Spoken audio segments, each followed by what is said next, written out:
GG! The Mouthful Podcast is brought to you by GoodGame.rock, the most welcoming gaming community on Facebook. Visit us at www.goodgame.rocks.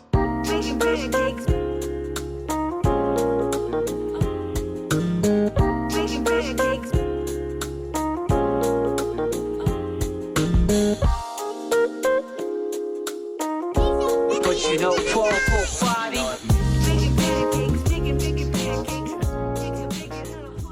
professional at this shit. Come on. Welcome back, guys. This is Arnaldo, aka Mad Dog, and that is David, aka Dream Twister, and this is the real episode 285 of GG's The Mouthful Podcast. Yeah, GG. Moving on. Yeah, the podcast. We're doing it. It's Friday, even though it's a Saturday, but whatever. I have to take my Saturday night to come here and entertain you plebes into that's not what I'm feeling. That's not what I'm feeling. I'm Yoshin. There we go. There it is. I mean, let's face it. What the hell else am I gonna do on a Saturday night? Let's be real. I hear you, man. I hear you. There. Something's beeping. Something's beeping. What the hell? What the hell? Either someone already set us up the bomb, Yeah. or my burrito is ready. Oh. And I might have actually put 40 minutes instead of 4 minutes. So I don't want it anymore. Yeah, I was gonna say, it's probably already exploded at this point. Let's be real. Yeah, no, exactly. I don't even want to see it. That's why we're ignoring that altogether. It's not like, only are we not gonna have it, we're not even gonna clean it out. We're just gonna throw away the microwave. Exactly. Nope. They can be replaced. Is now ruined because of this. No. And neither is half of the kitchen. Oh my god, I never had anything actually like explode, like ruin. Like well, I've had the stuff ruin in the microwave pretty often, because microwave just doesn't cook very well. And yeah, I don't know about you, man, but because I don't use plastic in there because I don't know. I heard somewhere you shouldn't put plastic in the microwave. And I've always kind of just stuck to that. I don't know if it's true or not.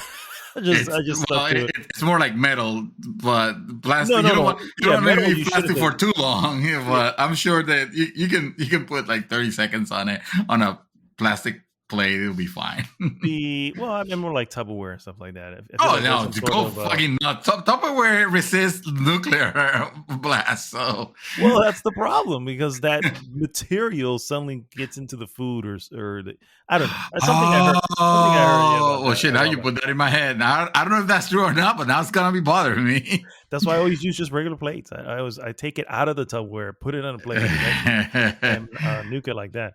I think that would have been forbidden. That like we would have heard. I felt like we would have heard the health directors doing public service announcents about that. Cigarettes have a Surgeon General warning.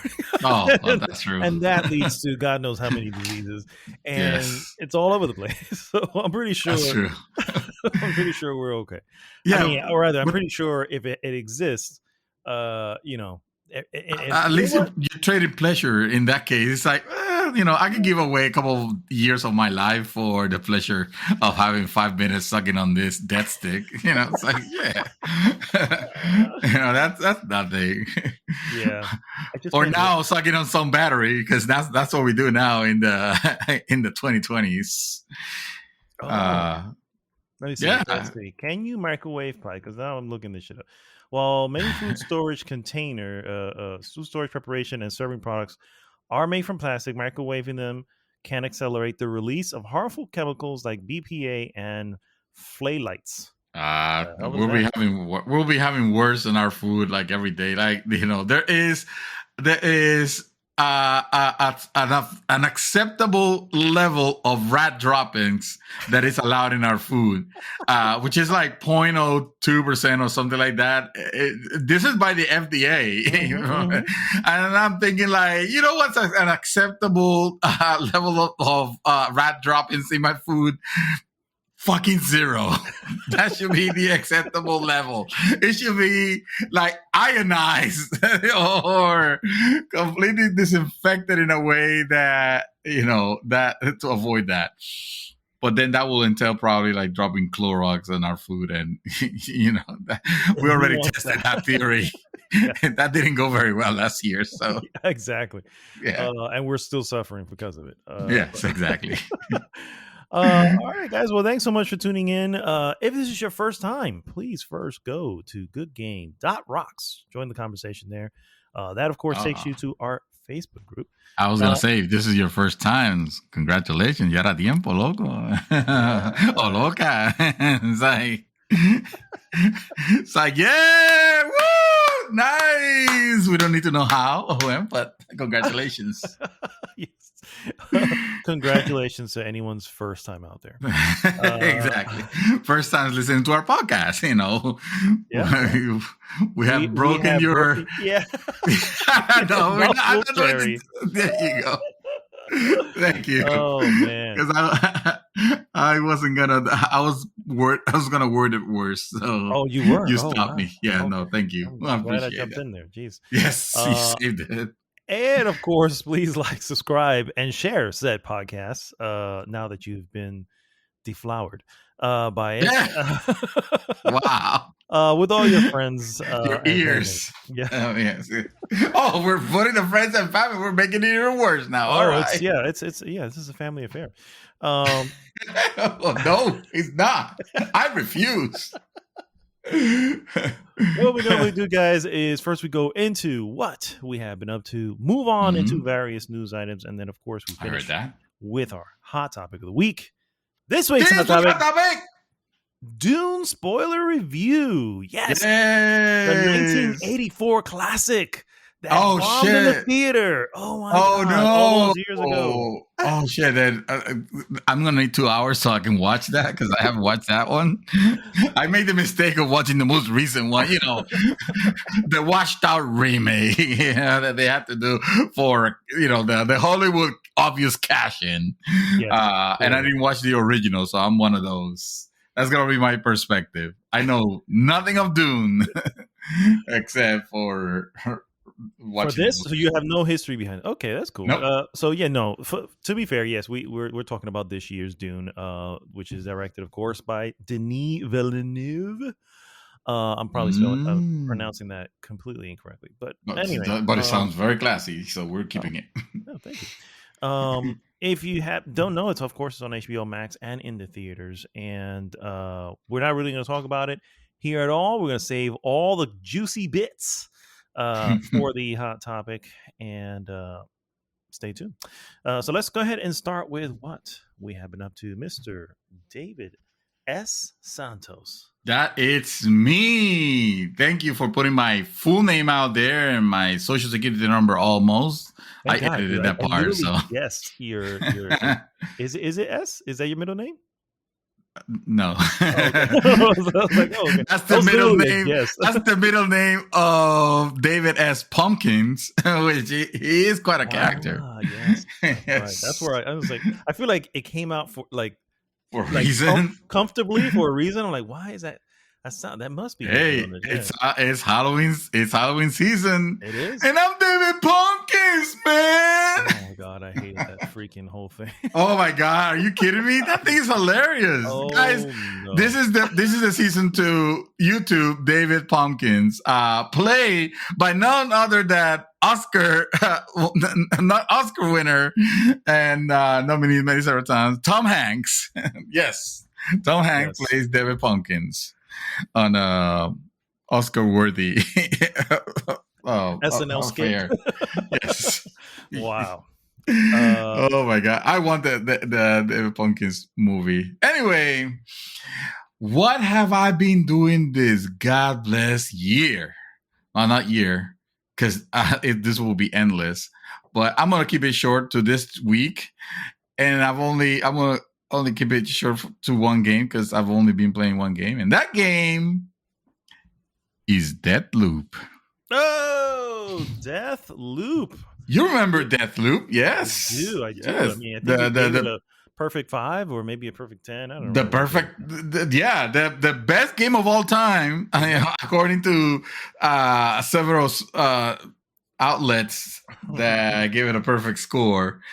I'd be lying if I don't say I've been enjoying the hell out of this game in a very weird way.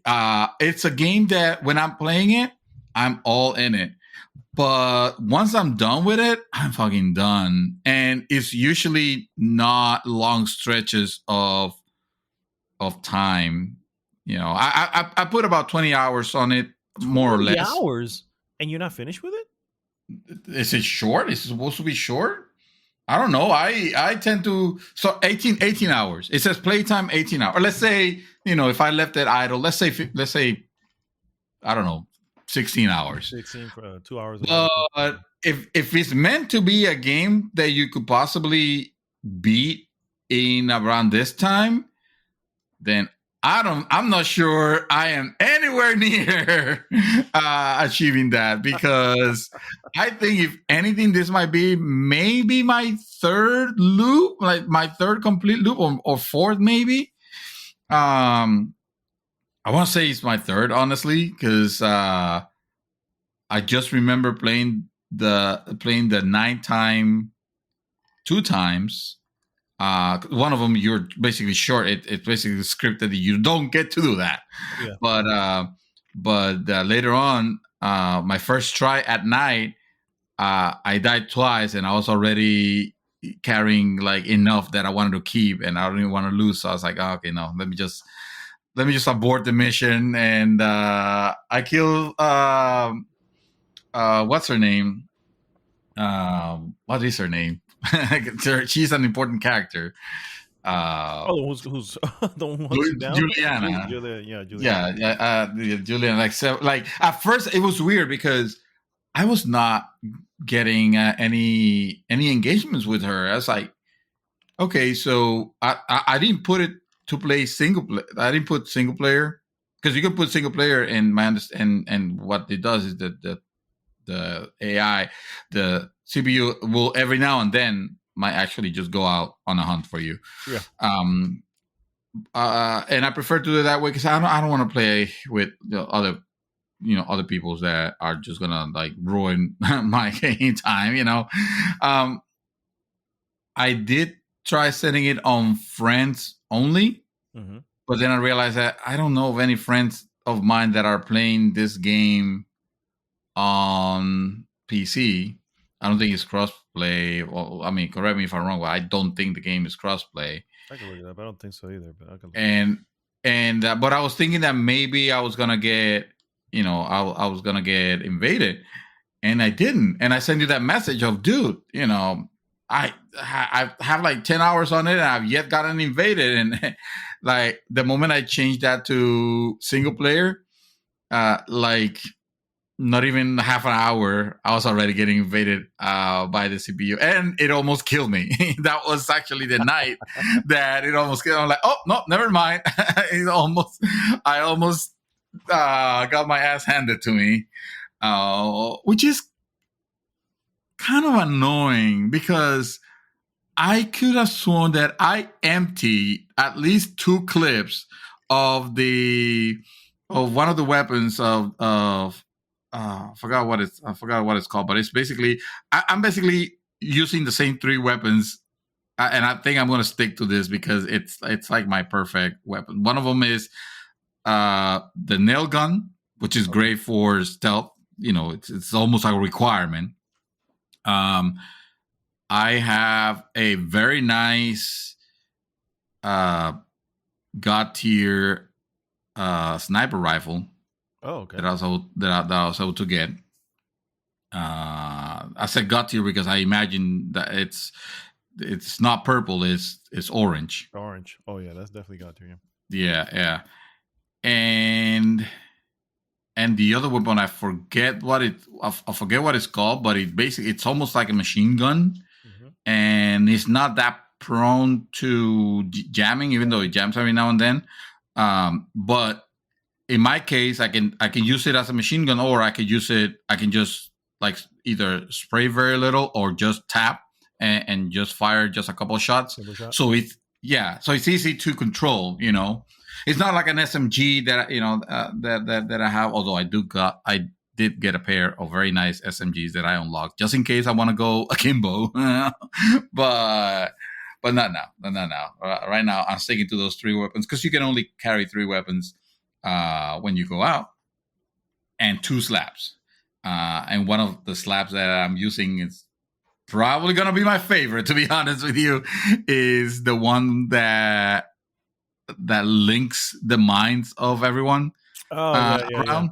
To where if you kill one, you end up like killing, like you end up emptying a room basically by just one-shotting one person, with a good headshot.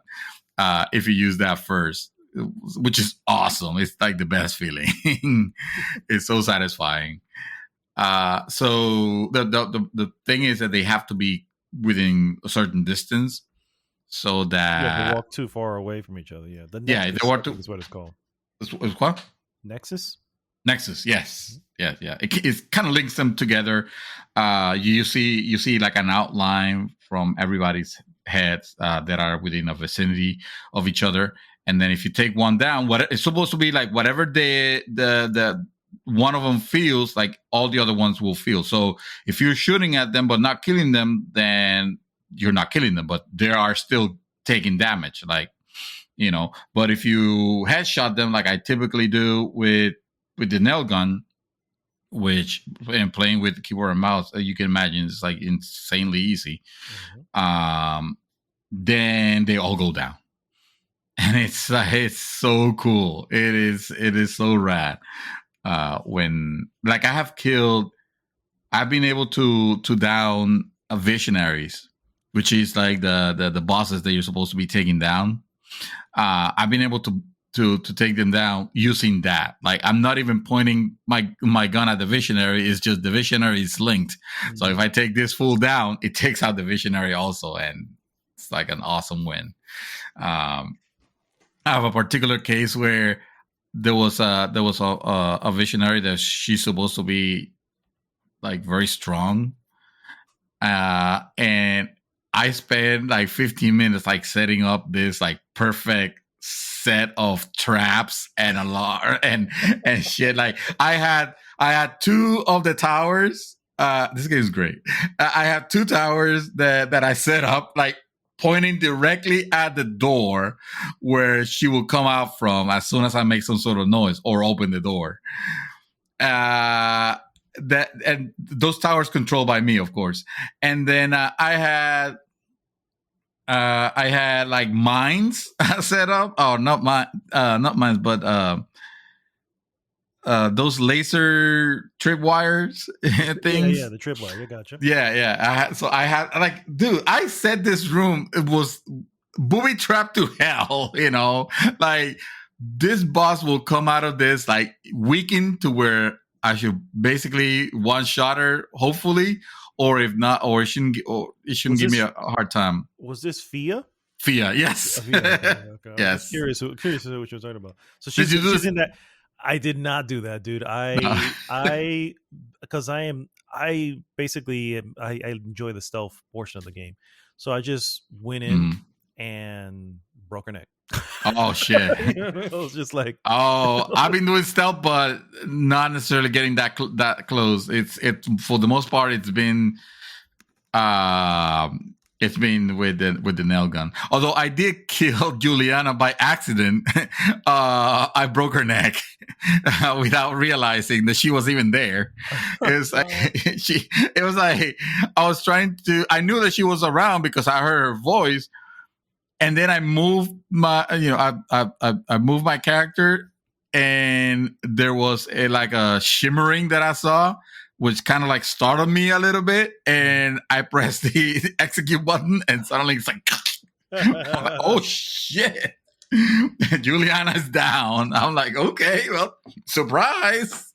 But you didn't see that coming, did you? Exactly, because I sure didn't. So if I didn't see it, you didn't see it either.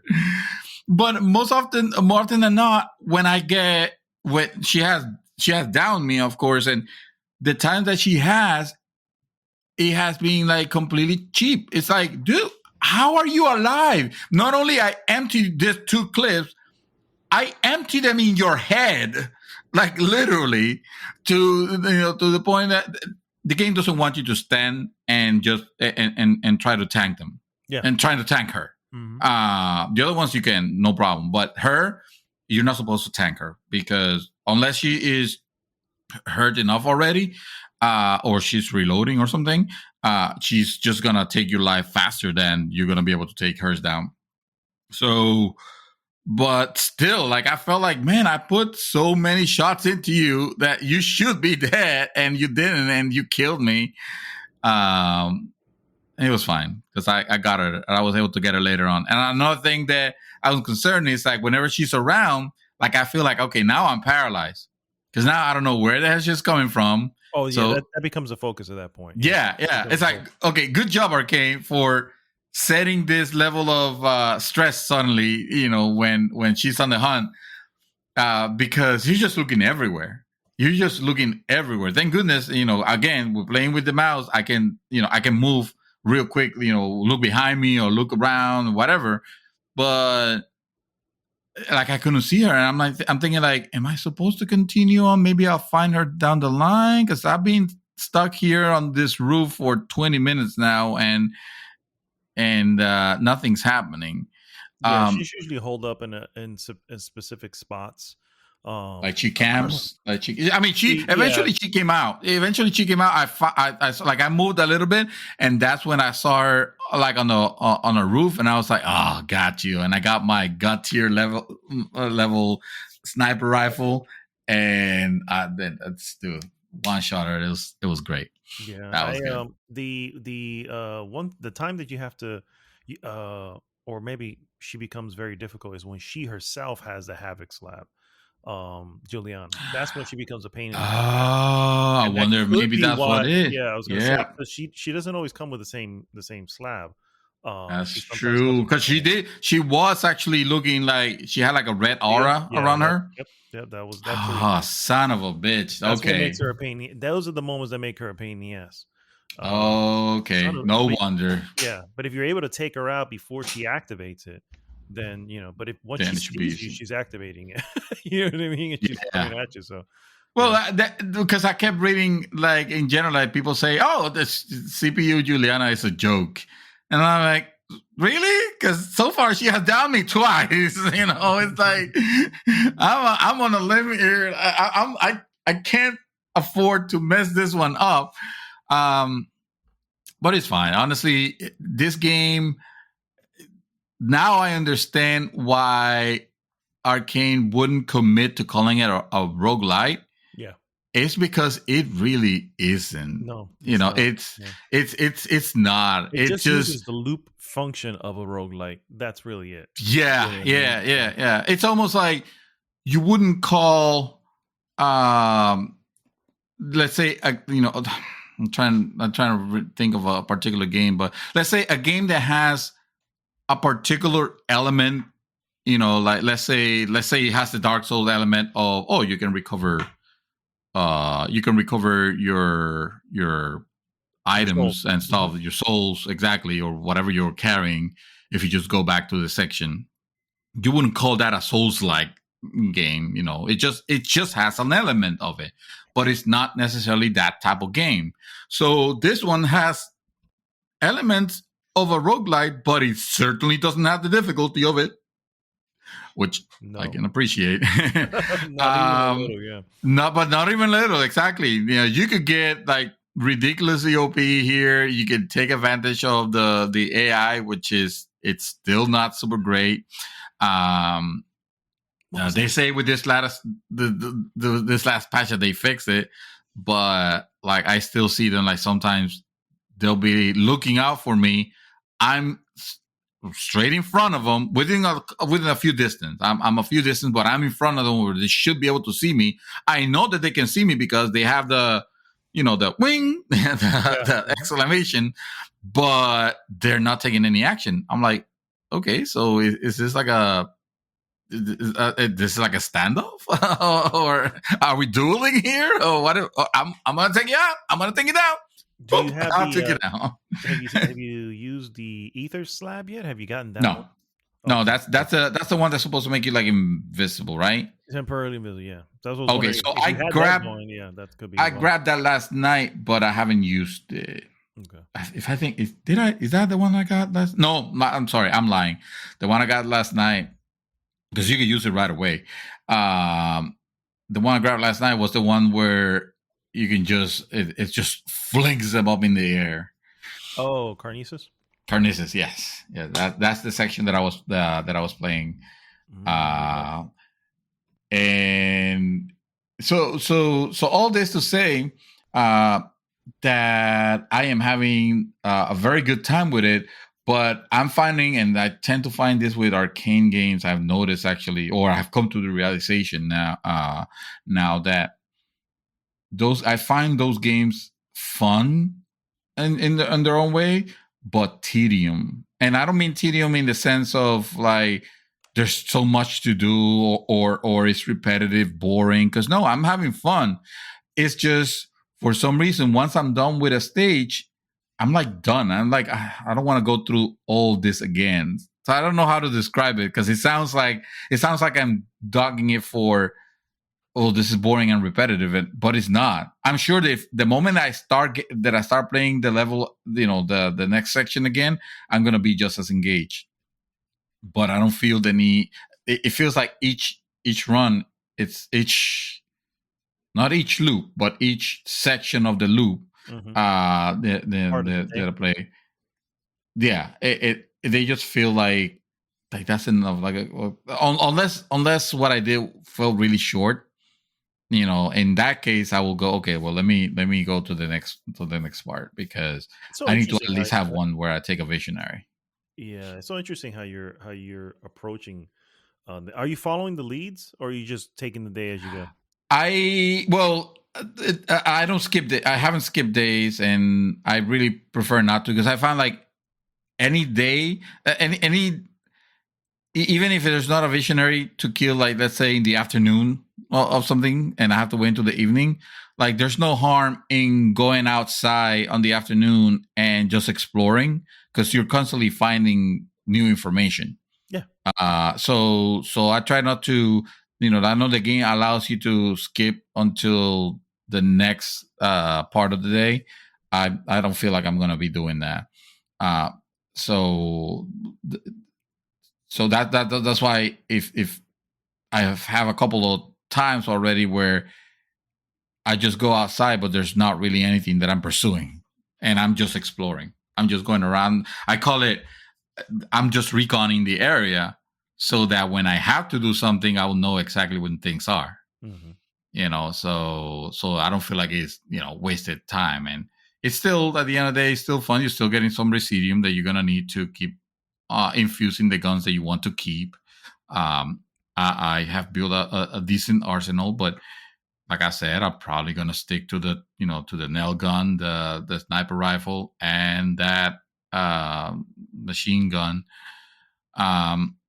because they're so effective. I have my long range, I have my stealth weapon, and I have my engaging close quarters, and so it's like it's very versatile. So unfortunately, that will probably lead me to never try like the shotgun and all the other weapons that. Well, yeah, but what I always did was, this is just me though, I guess. What I would like if I saw something I wanted, somebody had a shotgun, it would be purple or something like that. I'm like, ooh, let me. Oh, I would grab that. I would drop what I had because they all come back with me anyway. I drop what I have to grab that one and Residium the fuck. Oh yeah, I did the same thing. That's what I did with the two SMGs that I got from the Visionary that had Carnissus. Yeah, he had two nice. Mm-hmm. Yeah. I was like, oh shit, and I tried it also, and I was like, oh okay, this will destroy Juliana's appearance again if she comes up. but it takes two gun slots. Yep. That then I won't have space for my for carrying the sniper rifle, for example, because I'm always gonna carry you. Like the game almost. Well, I wouldn't say requires, but it'll be foolish not to have the nail gun. Because that's how you take him silently. That's not the only way. That's not the only way. No, but that's an efficient way of taking them silently from a distance. No. What I'm saying, that's not the only weapon. I should say there was. I ended up getting. What is the gun that he starts with at the very beginning when he wakes up at the beach? He has that whatever that pistol is. That's one of but that's the limp 10. yeah, exactly. There was a powered up one that I got that was silenced. Really? Yeah. That's awesome. Yeah. That's what I was like. As soon as I got that, I never picked up a nail gun again. I was like, oh no, shit. That's awesome. This is I want that one. Yeah. That's awesome. That's good to know. Because the nail gun is, I mean, it's fun to use and all, especially when you take them the headshots and they do that feedback sound for some reason. They go. Yeah. When to let you know that you headshot this fool, and that's awesome. I really like when you were using it when I saw you play when you were using it to take down the nail gun. Yeah. But you have to charge it. That's the thing. The thing is you have to charge it first. And it's like okay. Well, same thing with this sniper rifle. This sniper rifle is awesome, but if you want to like really take advantage of his power, you kind of have to charge your shot, and it's kind of annoying. And also, I hate that the reticle or the scope doesn't have a reticle, so you're looking through a scope, but it doesn't show you the center of it, so you still kind of have to like eyeball the center of it. That's so right. It's like, what good is this then? And like, I don't know where in this site I'm actually pointing. Yeah, exactly. For all intended purposes, I'm still not like hitting the middle. this. I think that looks like the middle. Yeah. Yeah. It has some far corner indicators, but nothing in the middle. It's like, well, this gun fails as a scope. Maybe that's a trinket that I have to get that will give me a proper. Yeah, that would me. I end up. So for me, it was a shotgun for close range, and I had one that had like a low, or a high fire rate. So it was like, boom, boom, boom, you know. It's like, that's the shot one I want. So that's one. That one I had the silence pistol, which I can't remember the name, the 10, whatever you saw. And then they have that rifle that's a single shot rifle. I had that one with explosive bullets. Shit! So a single shot, which usually a single shot pretty much takes them out. Right. But with the explosion, if I take out somebody right in the middle of like 3 or 4 people, and I take out the person right in the middle, they all kind of get hit by it. They're all gonna bite it. Those were my 3. I was invisible all the time, and I was using the blink. It's not called blink, but it's the one you zip around. The fuck is it called? Hold on. What's the shift? The shift slab. The shift. Yeah. So those are the 2 I'm that I was always that. using. I mean, that one's good. Like I was actually using that, especially to escape from some sticky situations with Juliana. Ew. Wow. I love how one of the descriptions on that he has of then what he could do, like, I could get this power from a visionary, or I could get it from Juliana if I'm lucky, or I could get lucky with Juliana. But meaning like I could kill Juliana and get the power if she's carrying it. But the way he worded it sounded like I could get lucky with Juliana, and then he's like, ew. It's funny. Dude, I haven't said anything about Cole. Yeah, I was gonna say you had. I was gonna say you tweeted me. You didn't tweet me. You used to message me to say, "Hey, this you're enjoying the character. Talk to me." This Cole has to be my favorite character released this year. He is. It is just and do you know, to credit, I don't think he would be able to pull it if it wasn't for the constant banter that he has with Juliana, or banter. I would say more like the rifts that they have against each other all the time. She's great. She's great at them also. I'm just like I'm not 100% on her motivations just yet. I feel like as I play the game, they will be revealed, of course, and whatnot. But at least I can tell that I'm really enjoying the way Cole speaks, the way he thinks, he's the way he retorts back to Julian whenever she's teasing him. It's like all these kind of things.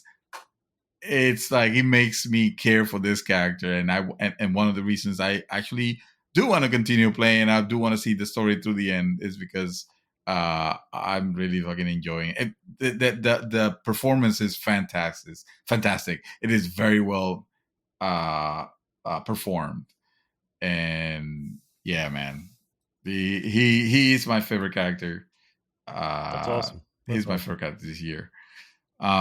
But at the same, and another thing that it haunts me to know, and whether I'm playing or whether I'm doing anything else around the house, is the music. Specific, the most prominent tune that the game has, specifically, which is like the one that plays during the title screen, the one that plays during the menu selection when you're getting prepared, before you go out and stuff like that. It's like, dude, it's in my head the whole time. It doesn't leave me. It's like bewitching, and I love it. I absolutely love that. And the soundtrack, the rest of the soundtrack, it's very appropriate. They've done a really, really good job, with it. So I'm not ready to concede that, this is the greatest game ever made, like the other outlets did. But I'm going to say that the game it's really good. I'm not sure if it's making it into my top 3. As a matter of fact, seeing what's coming makes me think that I doubt it, because I feel like even with the amount of enjoyment that I've gotten out of it, there's still times where I'm like, okay, I'm done, or I can see where this game, like, it's not realizing its true potential, so to speak. Yeah.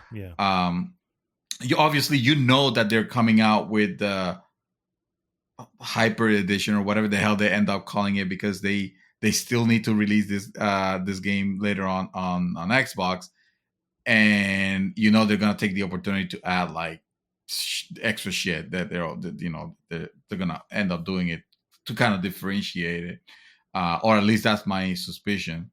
But like, this game is good as it is. This game it's fun. And as soon as we're done with the podcast, I'll probably do another one of my runs. And my runs are extensive because I do tend to explore a lot. That's why, yeah, I 18 or 16 hours. I'll be honest with you, I don't think I'm anywhere near, because there's visionaries that I haven't met, and I still can't put in my head, how the freaking hell am I gonna get all these people to be able to take them down on one night, or on one time, at the same time.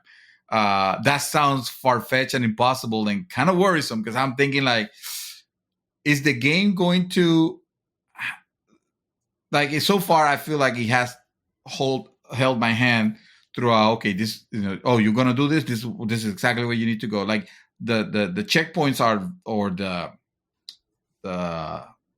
points where you need to go, they're very laid out. Probably it's like the game tells you exactly where you need to go if you focus on some task in particular. So is it gonna get to the point where it's gonna help me figure out, or would I even have to figure out how to do it, or is it just gonna be like the story itself will eventually come to a logical way of getting them all to where I can take them down all? And you don't have to answer that, of course, because I don't want it to be spoiled for anybody.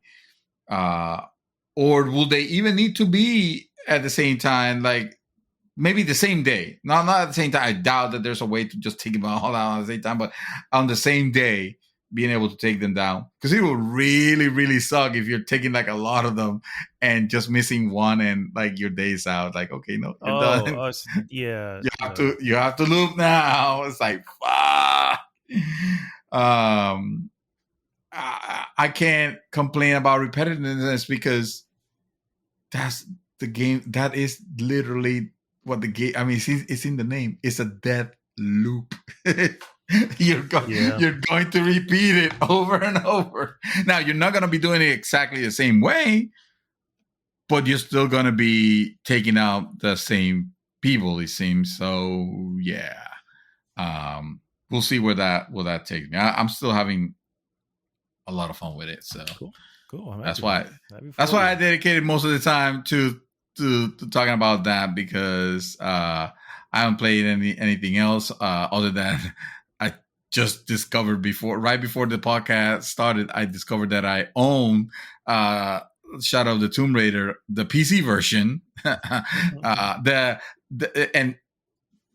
it's called the definitive edition. I'm not calling it the definitive edition because it's a PC version. I mean, like, I own what they release as the definitive edition. So I'm thinking, okay, so I probably got this later on.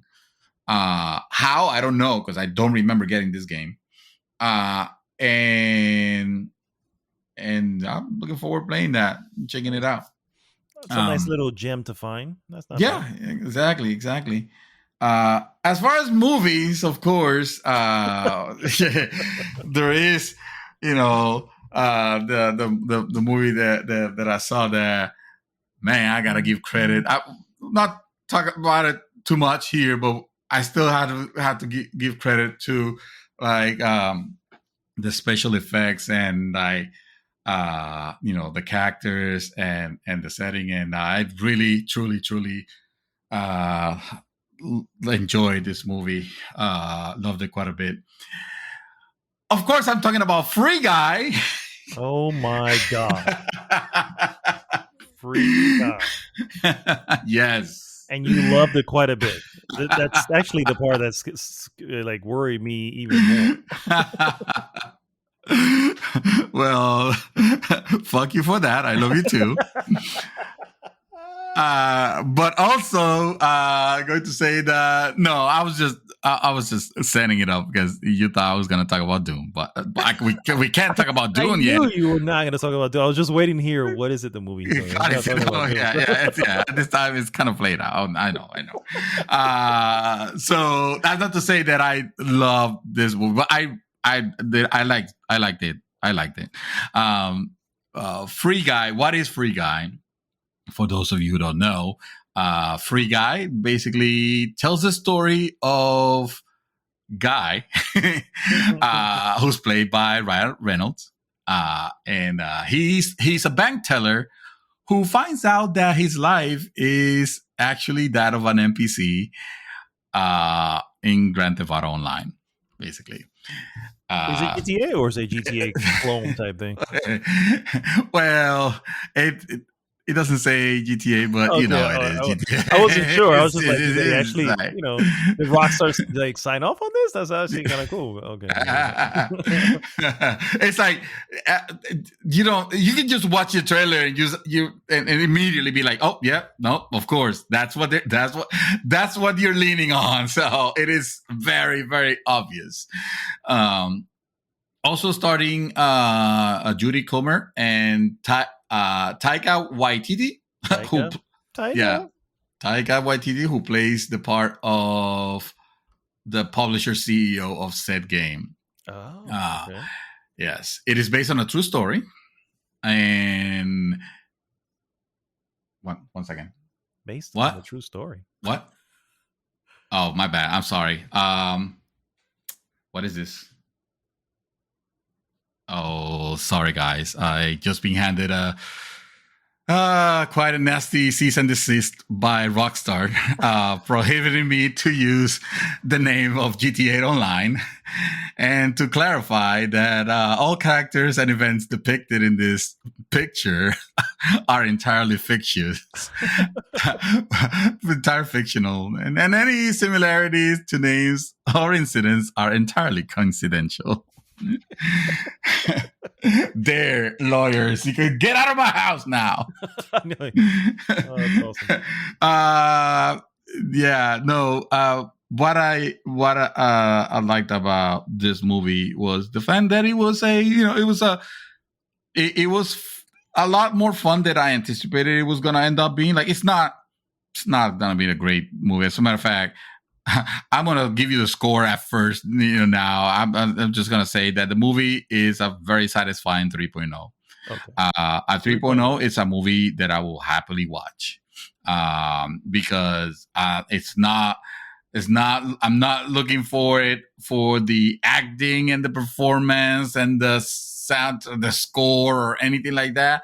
I just want to sit down and have a good time with entertaining story. And to be honest, it had that. Like, I thought the movie was going to be a lot more stupider than it ended up being. It turns out that there is a plot. And contrary to the GTA Online. Contrary to GTA Online, exactly. Also, I'm trying to make sure that I'm not spoiling anything. Not that there's any great reveals or anything like that. It's not it's honestly not that type of movie, guys. Yeah. You're watching it because, hey, funny movie about video games. Why not? And I will tell you, Mad Dog, I know you want to be like resistant for reasons of being a party pooper or whatever, but you should watch it because it's a movie. It's you want to see the representation, what other people think about our Do I though? Do I really? No, you do. Also, it has its moments. It's actually like, it's a fucking Ryan Reynolds movie. It's hard to go wrong with it. I feel like his humor, it's kind of contagious, and at the end you're gonna be, you're not gonna think it's like the best movie or anything like that, but it also, I don't like, see, it's hard for me to qualify this next part because I don't feel like it's a waste of time. You, lovable character that you are yourself, I know you're dead inside, so you have the heart of the Grinch when it comes to humor. When it comes to everything else, no, you are like fucking, you are a superhero, and you are as noble as Captain America will ever hope to be. But as far as the humor section, that's the part where you're the Grinch, and we love you for that. That's fine, And so I'm not gonna say that you're not gonna feel like you wasted your time, but I still be curious. It's a movie game, and it's a fun one. It's I still have endearing. What's the name of this? Sonic the Hedgehog. I still have it on my. It's on. Hulu. I like this. At least it's better than Sonic. Yeah, I still have it there. I'm like, it's on the list, and I know I'm going to be watching it by myself because my wife has like 0, unless I force her, because I can make it one of the one of the items. Yeah. That'll be dirty. That would be a bad play on your part. You can't use that when it comes to these things. That's abusive. No, because even that movie wasn't. It wasn't obnoxious. I don't know. If you're gonna put her to watch one of the two, might as well make it free, guys. She's gonna hate them both the same, so might as well get some enjoyment out of it.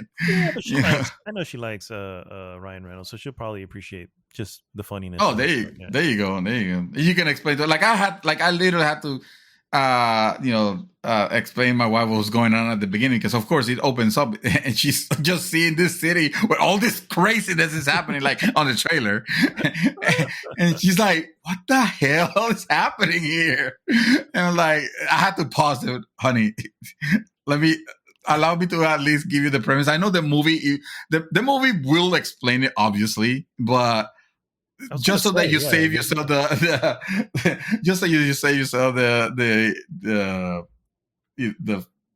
getting angry at not understanding what the hell's going on. It's they're basing it on this game and and that's what they're leaning heavily on, and they pulled it off. They pulled it off. Nice. Several areas where you will have to like understand like, oh, that's not how it work in games. Like, obviously don't do that. Don't do that to yourself. Just take it for what it is and you'll be fine. It's Free Guy. It's available now for like, I think I rented it for like $5. Oh, okay. So you're Prime. Okay, it's on Prime. All right. It's on Prime. It's on Prime. It's no longer $20 like it was a couple of weeks ago. Gotcha. Okay, fair enough. So you gonna watch it? I maybe.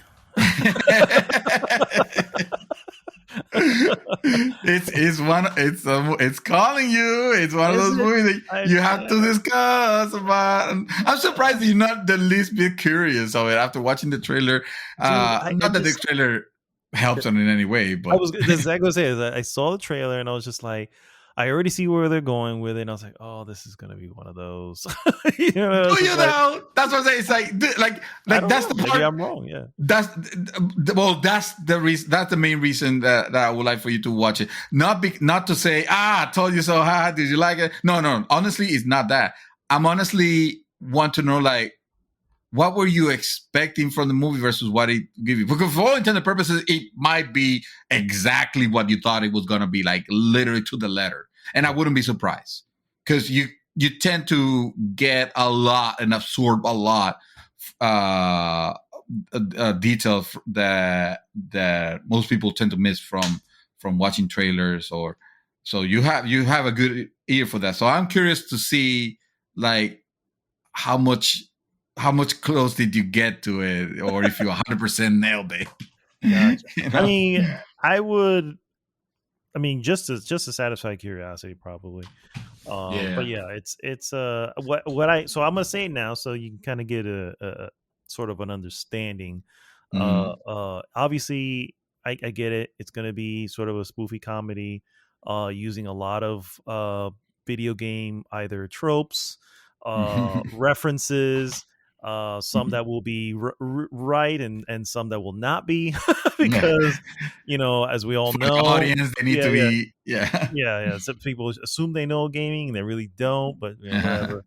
And of course, that's usually the person behind the camera, and so we're seeing their vision of it. That's really, I'm sure there's a quick little love story or something like that, and that's what I'm expecting. You know what I mean? A lot of comedy and a lot of references and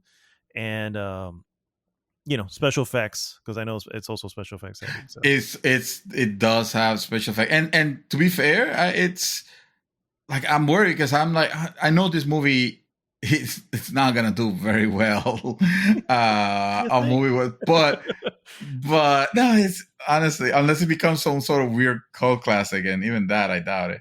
But you could tell that there was some budget put in it, and that's the part that's where it's just like, well, I mean, I'm not saying that it's like crazy expensive or anything like that, because it's not like the special effects are also phenomenal. I mean, what you saw in the trailer is basically what the movie's delivering. So it's not going to surprise you in the level of special effects.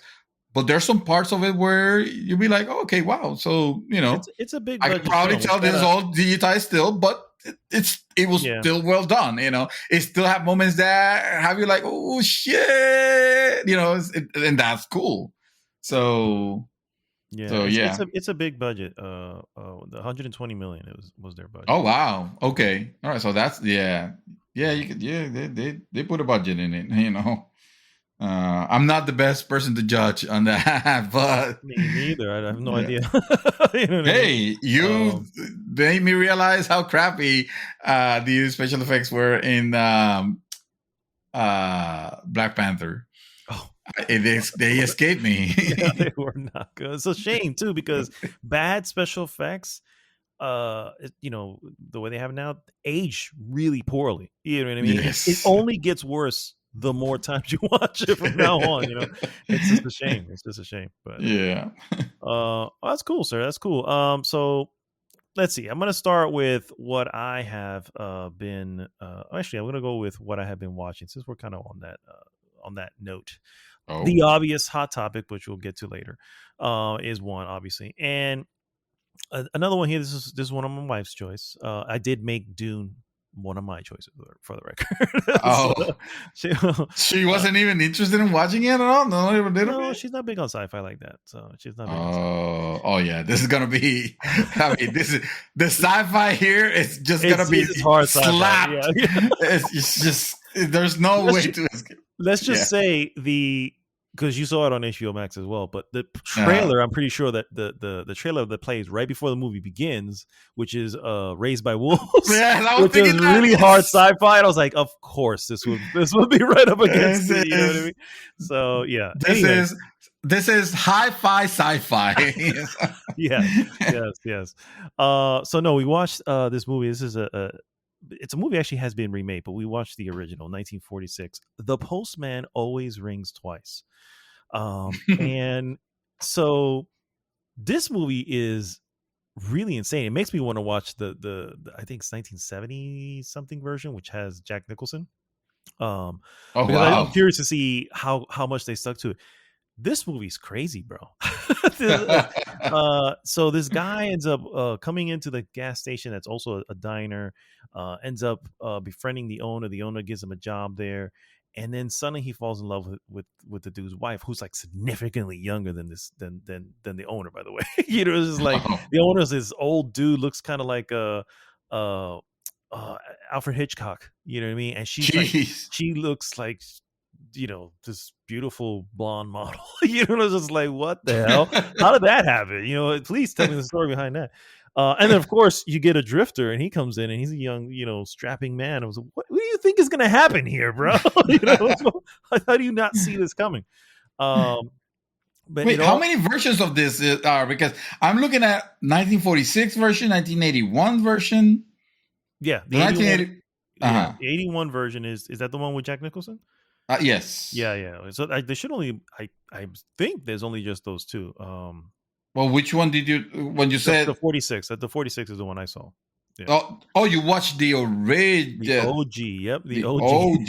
Yeah. And it is crazy for a 1946 film, dude. It's just like, man, there's some insanity stuff happening. The movie goes into very, very weird place. So what ends up happening is that they form a plot to kill her husband. You know what I mean? So they can, you know, I guess live happily ever after. You know, that's the plan, right? And 1946 is starting to look like 2016 also. Shit. I'm telling you, dude.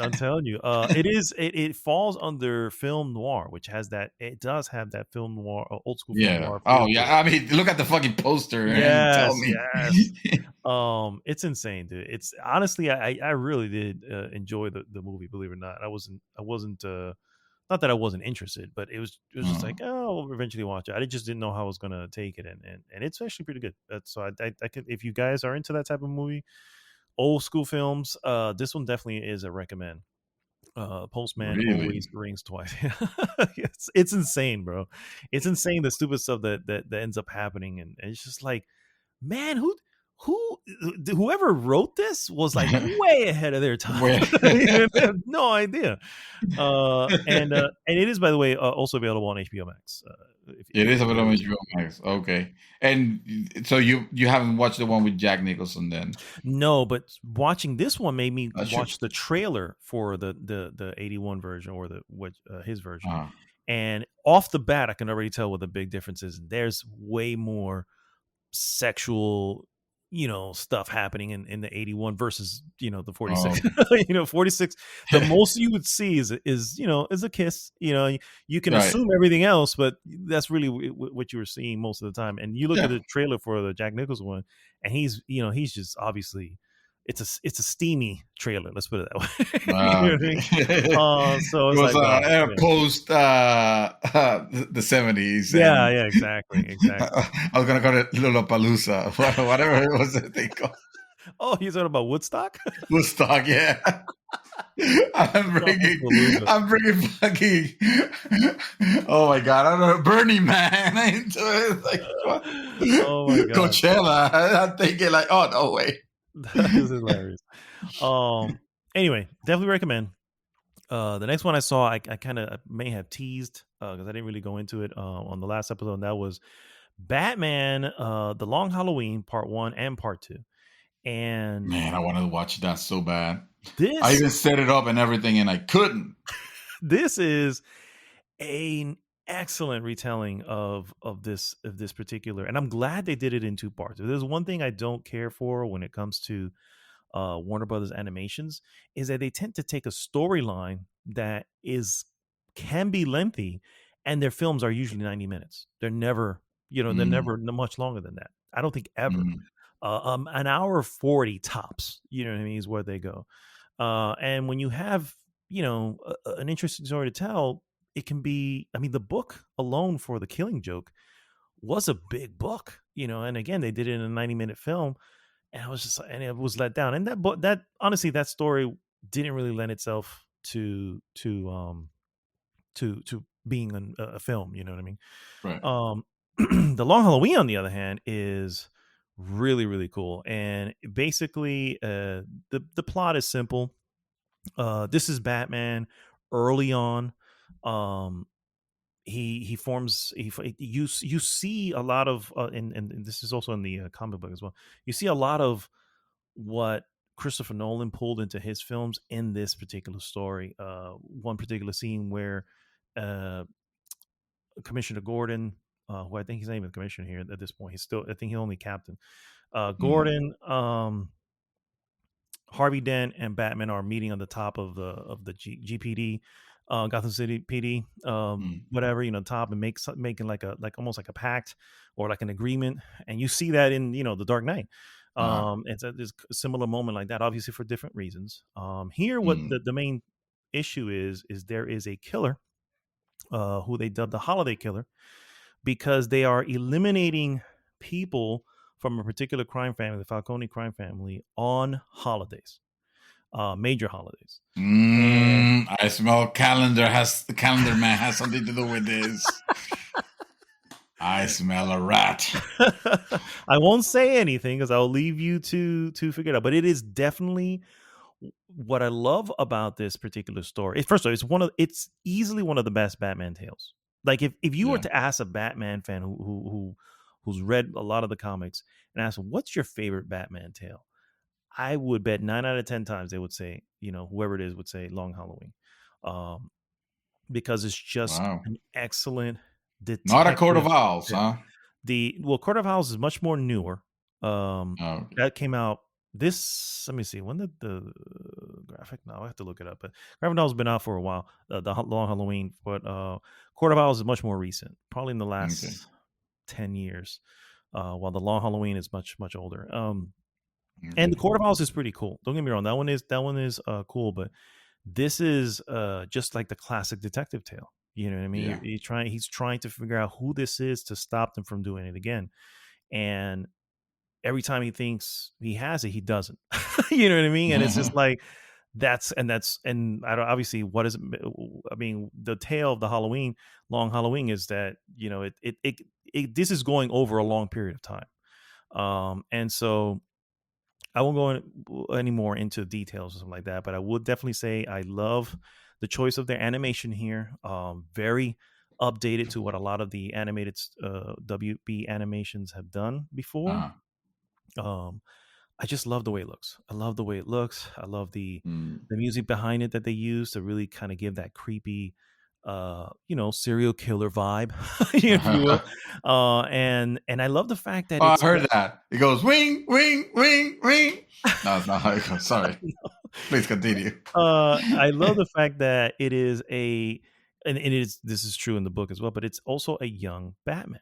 You know what I mean? It's a new Batman, new to being Batman, so it's a learning curve, right? He's not the greatest detective yet. These are the steps that led him to become the greatest detective, and so that's what's really cool about it, because he's not perfect, you know what I mean? Right. And that's what's awesome about it. That's what you want, right? You always want a character with flaws, because flaws is what makes them real and relatable. And Yeah, that's human. yeah, and that's exactly if he's always figuring it out, he's always one step ahead, then what's the fun about that, you know what I mean? Yeah. So It's like the end of Voltron whenever he will take out that sword out, like, okay, well, this is over yeah for the bad guy. pretty much. Yeah, I was like, all right, well, that was fun. That was fun. So I definitely recommend it. Again, part 1 and part 2 put together. The film it's probably like 3 almost hours. close to 3. It's Yeah. like 80. Well, it says here 85 minutes for the first part, 87 minutes for the second part. So close to 3, maybe 2 hours Yeah. and 40 minutes or something like that, which is a good length to tell this tale. Hey, that's Dune's level of length. So yeah.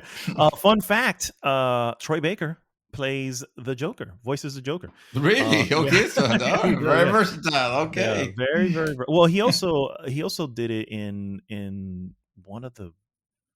No, I think one of the games or something. Games, yeah, It was yes, yeah. I remember. So it makes sense for him to, and he obviously he has his own version of it. You can tell it's not Mark Hamill, but he definitely borrows from Mark Hamill.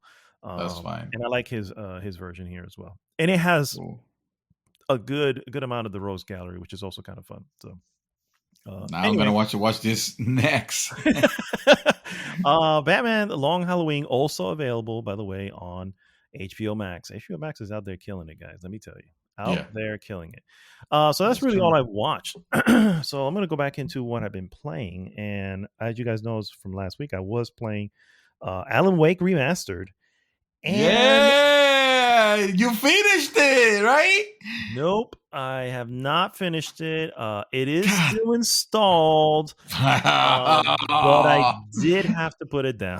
I was getting ridiculously frustrated with just the gameplay mechanics. I was just like, please tell me someone else sees this issue. I don't know why I wasn't seeing this, because I look at not actual reviews, but I was looking at some of the scores that it's been receiving. Mm-hmm. I'm going, it's averaging, 4, I guess on our scale, maybe an 8 on most scales. Mm-hmm. And I'm just like, really? Are we calling this great? I mean, don't get me wrong. The story is really, really interesting. And that's really what kept me going through the majority of what I've been playing.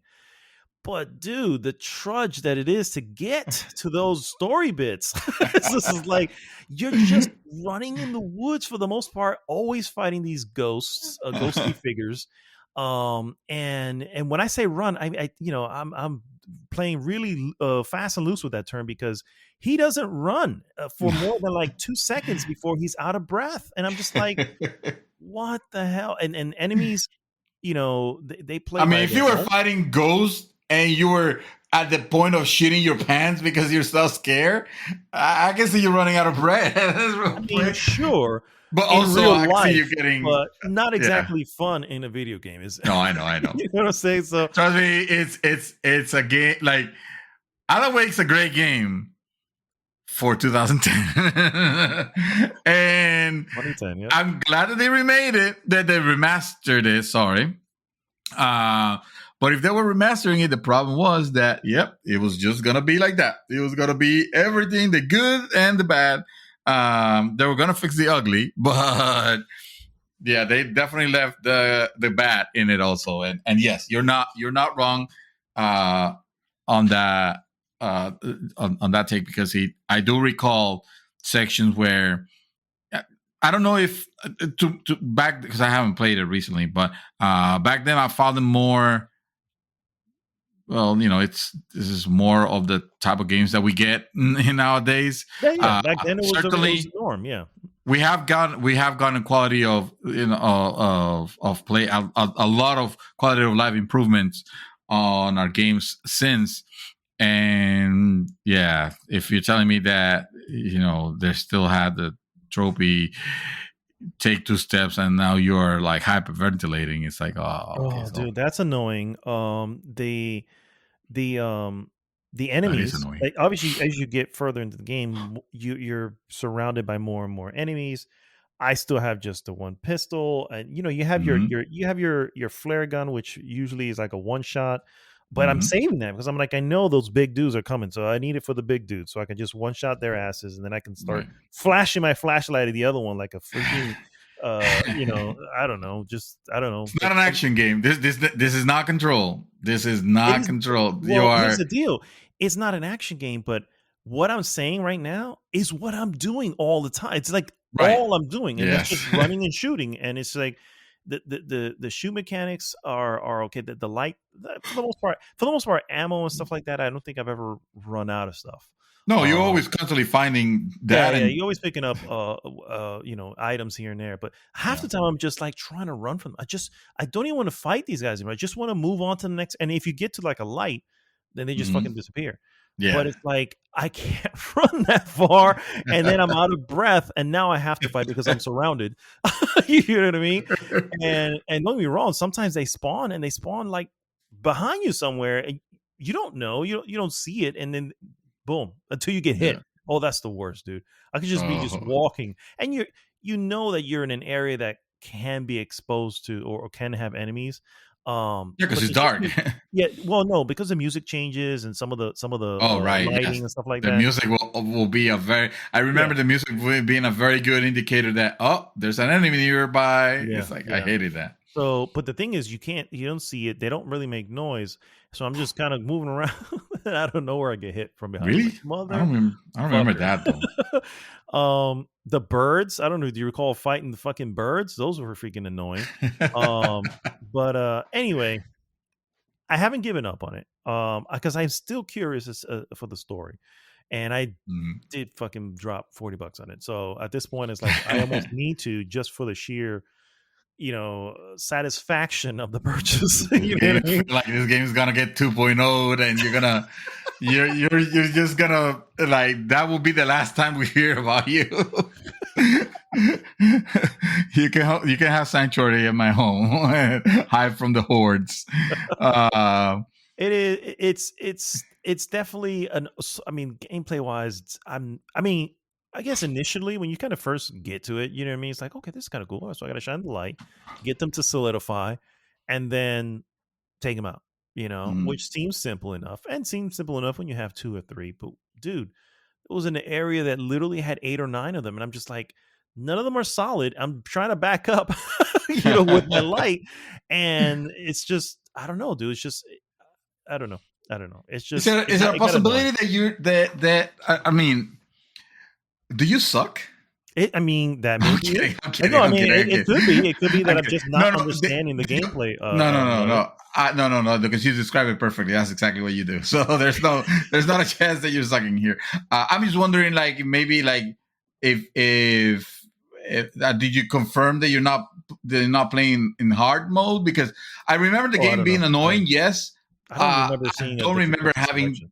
Like you're telling me enemies that are appearing like from behind and attacking you, and I'm like, that happens. Recall. That happens once in a blue. It's not. It's just annoying. You know what I mean? Yeah.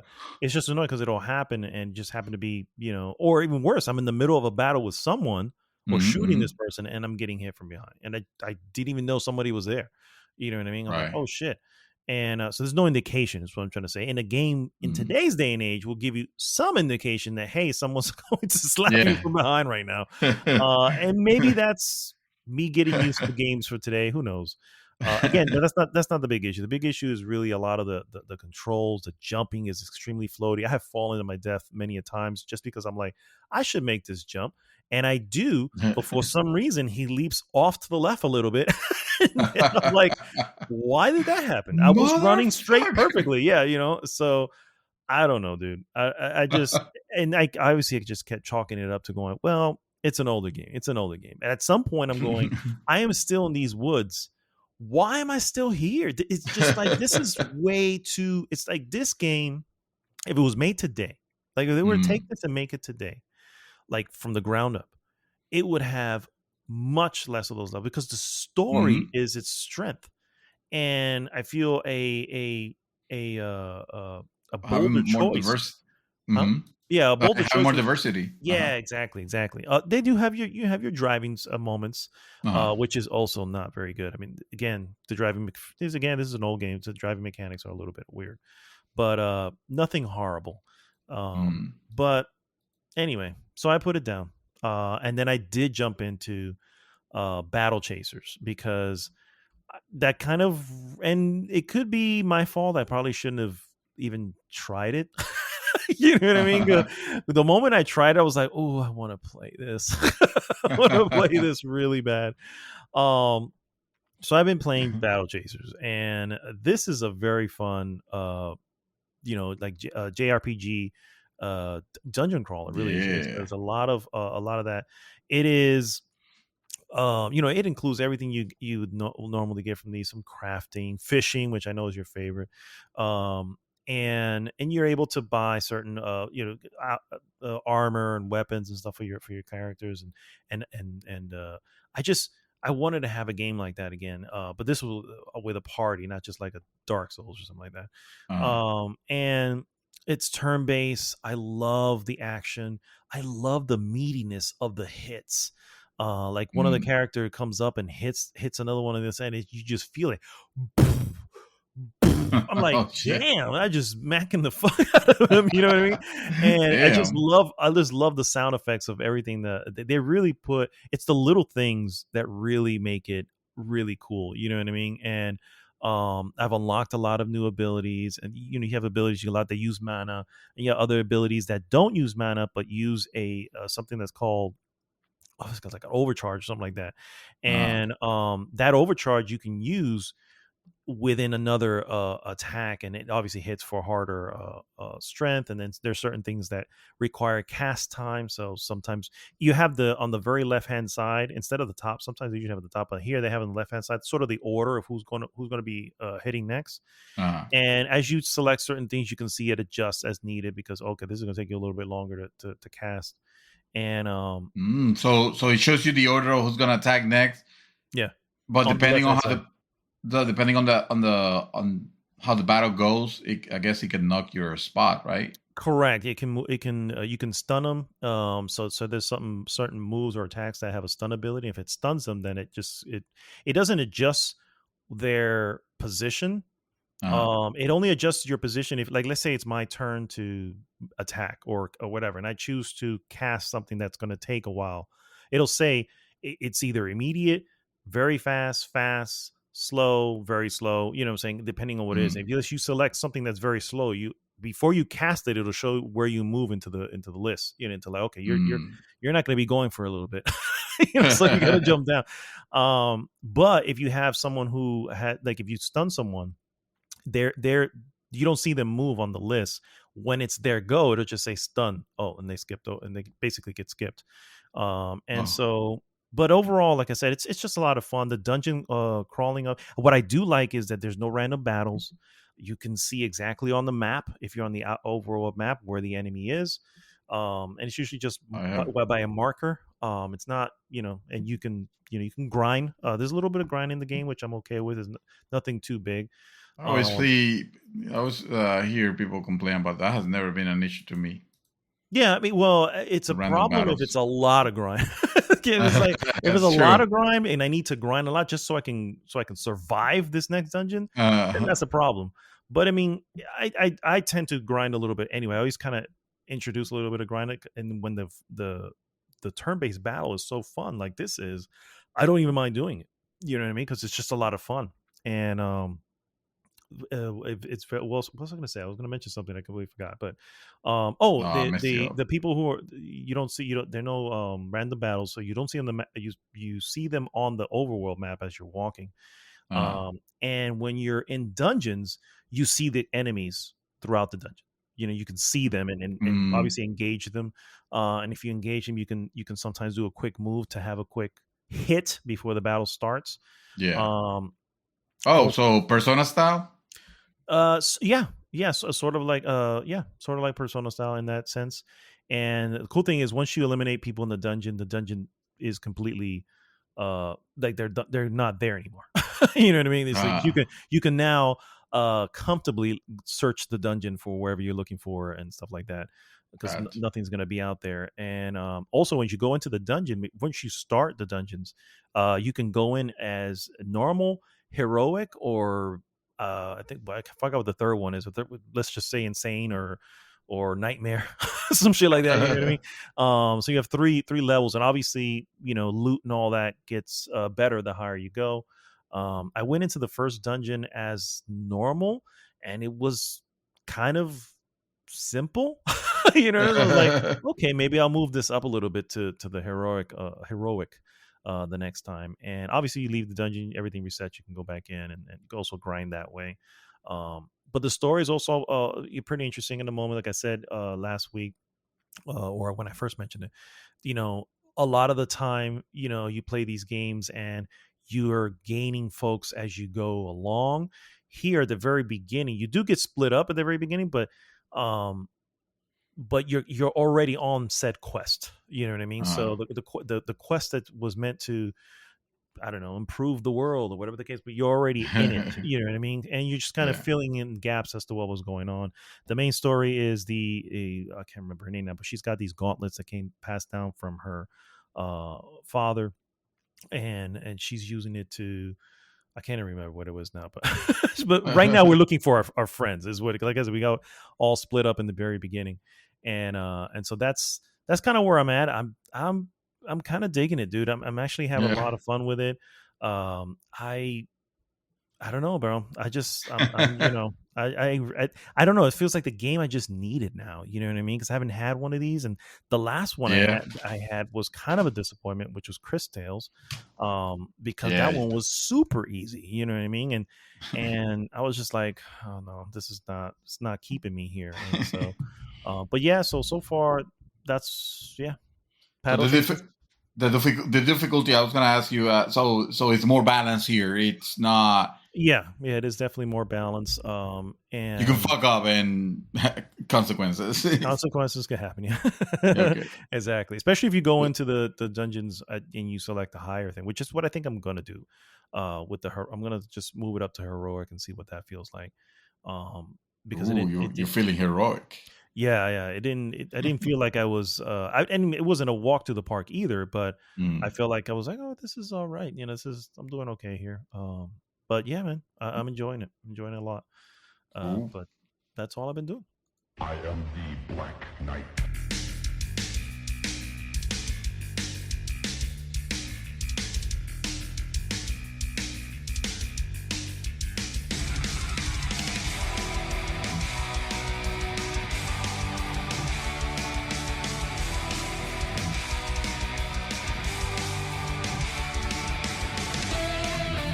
Oh shit, that's fun. You know what? This is fun. Absolutely nothing. Well, we're back, guys, and it's time for our trailer of the week. Sorry, I wasn't ready. You were not? I was still trying to come up with something that I could say. No, you know what's fun? And then I realized, like, well, hello. The trailer of the week is fun. That should be it. But by that time, you were already on the week. You have to jump in immediately. My coffee was good. Thank you. I feel alive. Oh, okay. Coffee at 10 o'clock at night. That's that's a me thing. And you know what? I can't. The weird thing is, it didn't used to be a problem before. Except now. Now it is. Yeah. It's age, bro. I lost my immunity. Like, I could have coffee at whatever time. It didn't matter. I was always like, I will drink coffee before bed because that's what put me to sleep. Nope. If I have a little bit of it, forget it. It'll be 5 a.m. before I actually get some sleep, and then the alarm will sound. It's like, it's so sad. It is. I feel like I lost my power. You're not the other one, dude. Before I have a few beers, go to sleep, wake up like nothing, like sunshine and sunshine and That should put you to sleep. That shit knocks me out, and man, do I not feel good the next day. Oh, no! What the hell's going on here? Freaking age. Die now. Freaking age, exactly. Or worse, I'll tell you, there's worse. Like, I'll have like a couple beers, but if for some reason somebody offers and I go switch to wine, the next day I'm just like, I'm done, bro. I'm just done. I'm like, damn, bro, it's just a glass of wine. I used to have a very weird reaction where if I had a couple drinks, but it wasn't enough to like give me a buzz or anything like that. But so if it didn't reach buzz status, my jaw will start hurting. Whoa! But hurting, like my joints on my jaw will start hurting for a while. And the only way to get rid of that will be to drink a little bit more, just a little bit more, just to feel the numbness. I don't understand why. It was so bizarre. Hilarious. Yeah. That is hilarious. So trailer of the week. Oh yeah, trailer of the week. Trailer of the week is, I think we both agree, although I guess we can speak about them both, but I think we can both agree that the trailer of the week is Uncharted. Yes, the new movie directed by Ruben Fleischer, which was number 13 on the list of directors for Jesus, wow. finally landing on this guy. Bro, it was more Uncharted to find a director for this one. That's what I'm saying, yeah. The long lost director. Director, yeah, exactly. Yeah. Oh my God. He is also no, he's a producer. Is he? Let me see. Oh, then we still have no director. No, he was. He directed the first Venom.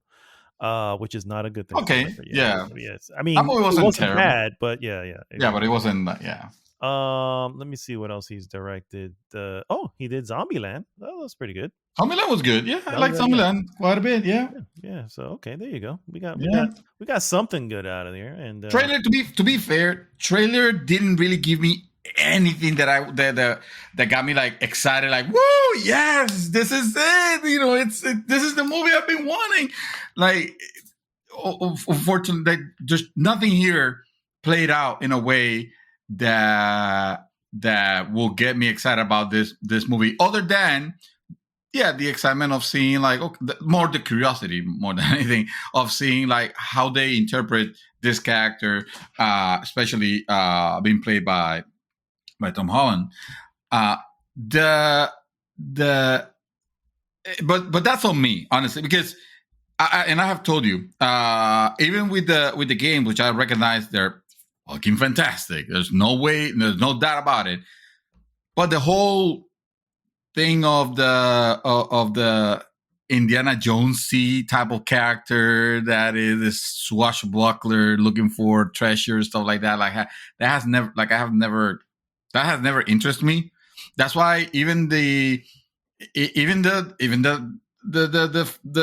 ladies version, the Lara Croft, for example, like even those games, I recognize them for what they are. They're great games, but I'm not playing them because of the story, because I find the story like incredible, you know, especially the ones on Tomb Raider, which ends up being like supernatural bullshit at the end. That's where things. And to be fair, so does Uncharted sometimes. No, exactly. Yeah, the curse of the whatever. Yeah. It's like, the big treasure is like there's a big treasure here.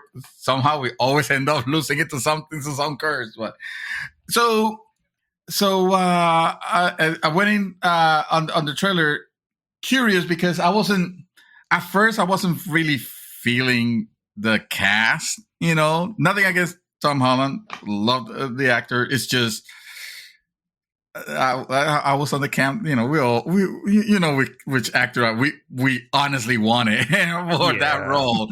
We wanted Nathan Fillion on it, and of course that didn't happen. I don't know why, but now we do know why, actually, because they're going for almost more of an origin-ish type of story, which resembles very closely the games. It almost looks like they are trying to keep very close to the original formula, and I mean, I like that. I realize a lot of people might not, but I prefer that than to get some like, this movie is Doom, but we change everything about it. You know, this movie is Resident Evil, but now this is, we're going to change everything. We're going to have no respect for the original IP. It's like, come on. I don't want that. Nobody wants that. Yeah, it does look like, so overall, I too didn't hate anything I saw. It does look like it's probably going to be a fun movie. I do, Yeah, on the other yeah, it hand, does. really love Indiana Jones type movies, Yeah, and I I tend know to, you do. I tend to put them on, but they always fall under the fun category as opposed to the great category. Um, Hmm. and fun can be anything, right? I mean, it could be good, it'd be great, but if fun is it sits all this stuff. Like perfect example of a movie that falls in this category is a movie called Sahara, which stars Matthew McConaughey and Oh, I know that movie. Yeah, what's that? What's her name? Penelope Cruz. yeah. And so that movie is not a great movie, but it is Matthew McConaughey is kind of like a treasure hunter, but sort of a kind of Hmm. a cool dude, and they're both of them, but him and his partner like kind of ex-military, but now they're not in the military. They just kind of do the thing, and it's a fun movie because Yeah. he's looking for a particular ship or something like that should have sank somewhere or whatever. Anyway, it's fun. Hmm. And it's because it's fun, it's rewatchable. You know what I mean? And Hmm. I can sit back and if it happens to be on, or if I just feel that happen to pass by it on a list, I may throw it on just to sit back and chill with it because it's that good. And Hmm. that's what I see that this may end up being. Right. Is that what Sony and PlayStation and whoever, is that what they're wanting? Maybe not. They obviously want to have some sort of super what do you call it, blockbuster. Hmm. I don't Hmm. think that this is going to be that. But it does look like it has some of the set pieces. Actually, one particular one that really comes out of one of the games. But the one takeaway I guess I have is I don't see Nathan Drake. I definitely don't fucking see Victor Sullivan. No, You know, not at I'm like, all. I don't see either character. I mean, sure, Tom Holland is wearing a particular outfit that looks No, very it looks Drake the like. outfit like he will be great cosplaying that, but not His being voice that. sounds like a kid, and I get it. Yeah. He's not. I mean, he's not a kid. He's in his 20s, mid Hmm. 20s, I believe. Hmm. He's a grown ass man at this point. Yeah. But you can't help it, but look and sound how you look and sound, and he kind Cara of de looks. niño. Yeah, yeah, He's and a then baby face. So unfortunately, I mean that's why he keeps getting cast as a young teenager or something like that. It's yeah, yeah. you know That's what I'm seeing. I'm seeing Peter Parker playing Nathan Drake. yes Is what I'm seeing, And I exactly. can't help but see that. And then Mark Wahlberg. I mean, I thought he was gonna go for something. He's just playing Mark Wahlberg. He's just doing the Yes, old. He's just being himself at this point. And I'm like, I, this is where's Sully? And yes. clearly, what's her name's in it because we saw her for a hot second. Chloe. I was like, Chloe, that has yeah. to be Chloe. I was like, you that's nailed it right there. That's No, hashtag no, nailed it. no. See, you're misunderstanding. Oh. That's Nathan's girl. I forgot her name. It's just that's their take. Oh, God. That's her take. A little bit more exotic, exactly. Let me see here. Let me bring up the thing because I'm curious to see if they even have. It's just who else has them? Let me see. It's just bizarre, man. The casting on it feels random. Like when they call Mike Wahlberg Sully, it's like the most like Yeah, that's not his name moment. yeah. And, Call him Victor Sullivan. I will accept that. Call him Victor Sullivan. yes, You I'm know? not, yeah, Sully? exactly. No, you're not. Where's the cigar? Where's the mustache? Where's his like? Yeah, no, yeah, exactly. Yeah, it's Even just, yeah. a younger version. I mean, because I'm trying to picture like, of course, this is the younger versions as they grow older. It's probably gonna nail a little bit more the likeness, but no, not really, because I don't see my Wahlberg like a version of my Wahlberg with white hair, for example, and in arruga. It's not gonna fix the fact that he is unsullied. Yeah. Nice. Thank you. By the way, the actress is her name is Sophia Ali, and she is, according to this, playing Chloe Fraser. So that is her. Okay. Antonio Banderas doesn't even have a name. It just says Antonio Banderas. We don't even know his Antonio Banderas as himself. as himself. So he Yes. is the art collector, essentially. Anthony Flags. Anthony Flag. Nice. I don't know. Like I said, I feel like it's gonna be fun. Yeah, I yeah. feel like this will It's be a still, solid yeah. 3.5, maybe. You know what I mean? It Hmm. ends up being, just from what I saw. I think they clearly put money into the film, because special effects wise, it does look pretty decent. Hmm. And Hmm. but yeah, I mean, I like what I saw. I'll leave it at that. I liked what I saw. I'm not super jazzed, like, oh, I gotta go to the theater to see this. Hmm. But it is. Well, you're gonna It have to, may 'cause be they the make most sure to let you successful. know that it was gonna be a movie theater exclusive. Oh It's the yeah, yeah. only Well, it's also movie. 2022, and I'm sure by then, I'm hoping by then we can. Let's not even. Let's You not know, even. Yeah, that's yeah. but yeah. So I don't know. I know. Like I said, I feel like it's going to be. I mean, yes, I will go to the theater, just as I can Mhm. say I see it and enjoy it for what Yeah, it it'd be is. nice. But Let's yeah, make it. Let's go. Let's do it. yeah, we can Let's. do that. Yeah, I All think so. right. Yeah, I think that'll be good. The other one that we saw is which did not come to the trailer of the week, but it's a close runner up, and if Hmm. anything, And it it looked pretty oozes awesome. in style. Yeah, Yeah. they look pretty cool. They look Yeah. pretty cool. And that, of course, is the Netflix series of Cowboy Bebop live action, starring Daniel Cho, Daniela Pineda, and who's the gentleman here? Why is and Mustafa Shakir? And it looks. That's another one that looks like it's going to be fun. Yeah, I really think it's wearing its style and its shoulders there. It's cool to it see had John Cho to. do this. Yeah. It had to because from the series, you remember that Hmm. it was very. It was a very crazy style. I mean, it was anime, Yeah. so Yep. it is anime. So of course, that could translate very well or poorly. In this case, from the trailer, it looks like their heart is in it. Also, I like that for those that are not initiated in this, like I remember Cowboy Bebop, but I watched it like, dude, I was a kid, so I'm not gonna remember a lot of the things, but I do remember, kind of like the setting and stuff like that. Hmm. My wife I've never seen the anime. When she saw it, and when she saw like when she saw what was happening, it was already crazy enough to where when it pans out to the, I mean, I guess we can say because it's a trailer. Who cares? It's about spoilers on the trailer. But it pans out and starts showing like their ship The spaceship. and Yeah. Yeah. the spaceship. And that's the part where I feel like she tuned out. I was like, nope, I'm out. Like, that's what we're doing. That's what we're doing. But I loved it. I really did. And I mean, the trailer itself, it was more style than substance, Mhm.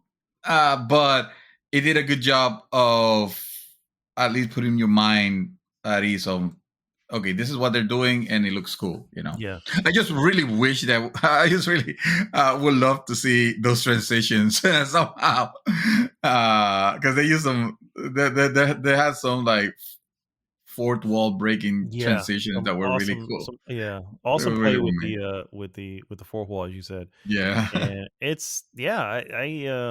I really I like the look of it. I like the Mhm. you know Mhm. the way it's shot, the angle. Like there's this one moment where I guess one of the bars pans away and there's a person standing there, and I guess I can't remember his name, but one of the guys didn't see him, but John Cho's character does, and then it just quickly zooms up on his face, like, huh? You know what I mean? And it's like, I love stuff like that when they can play with a camera and it doesn't obviously make you sick or anything like that. I am always behind that, bro. Always behind that. That's very anime-ish, Yeah. those moments, those close-ups suddenly for the expression, Yeah. Yeah. Exactly. Huh? the little giant drop of sweat is the only thing that was I missing. know.